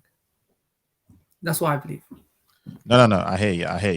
One thing I've always realized: I never know, Eunice, if you're finished or not, because it's like I'm about to. I don't know. You can start again. Like, I still don't know when you finish or not. So yeah, I'm just trying to gather my thoughts. No, it's fine. It's fine. It's just when I thought, oh, you finished. No, you keep going. It's like, oh, okay. There's always something I've noticed, but no, it's all good. But no, I appreciate your thoughts. Sorry, Jesse, did you want to say something, or are you good? Yeah, my closing thoughts are: date who you want to date. Stop this tribalism, right? And basically, cancel culture isn't going anywhere anytime soon. And people just got to basically learn to love themselves more. And also, by loving themselves, they can love other people. Those are my closing thoughts. Awesome. Oh, by the way, your channel. You starting to produce content on there yet? Not yet. You trust me. People will know. They will know when it comes out, because I'm on Instagram and on LinkedIn. I'm all over the place. Twitter. When it's out, everyone will know. Is it likely to be coming soon? Or very soon? No time. Maybe January, February. But it's a multifaceted YouTube. It's not even a YouTube channel. Well, it is a YouTube channel, but it works more as a network. So it's basically multiple channels that talk on different subjects based off the channel name, basically. So it's really a network, not actually a YouTube channel. Okay. I'd be interested to see what that looks like. Okay. Yeah, definitely looking forward to it. So yeah, everyone stay tuned. Fiona, did you want to say something? Sorry. Just really quickly, I just don't think that. I think everyone's entitled to their opinion. I don't. If I simply don't, agree with a channel, I just move on to somewhere else. I don't believe in cancel culture. Let people, get their money how they get it. My only worry is, as being a Black woman, and the I don't know, with having, it just feels like there is no support other than those people within your family. And luckily, it's not as bad in this country as it probably is in the Americas, where women are getting attacked and things like that. And that's my only thing, is that when people see a certain class of people being treated in a certain way, it might encourage them to do the same. And as I said, I have no problems with who people are dating, but I just think it's the whole rhetoric behind it. And us being women, I know people are going to say, oh, using the sort of feminist card, but I just think our protection is important, and you know, our well-being is important. So that's my only reason why I've sort of jumped on these platforms and voiced my opinions. But yeah, that's all I have to say. But thank you very much. It's been a pleasure as usual. No worries. And I suppose, yeah, to that effect, yeah, it's always interesting and always welcome when, I suppose, women like yourself who have different viewpoints go into sometimes the belly of the beast. It's always different when you hear women who have the exact same viewpoint, but when women don't, I'm always like, oh, okay. So no, it's always interesting when you actually engage. So no, awesome.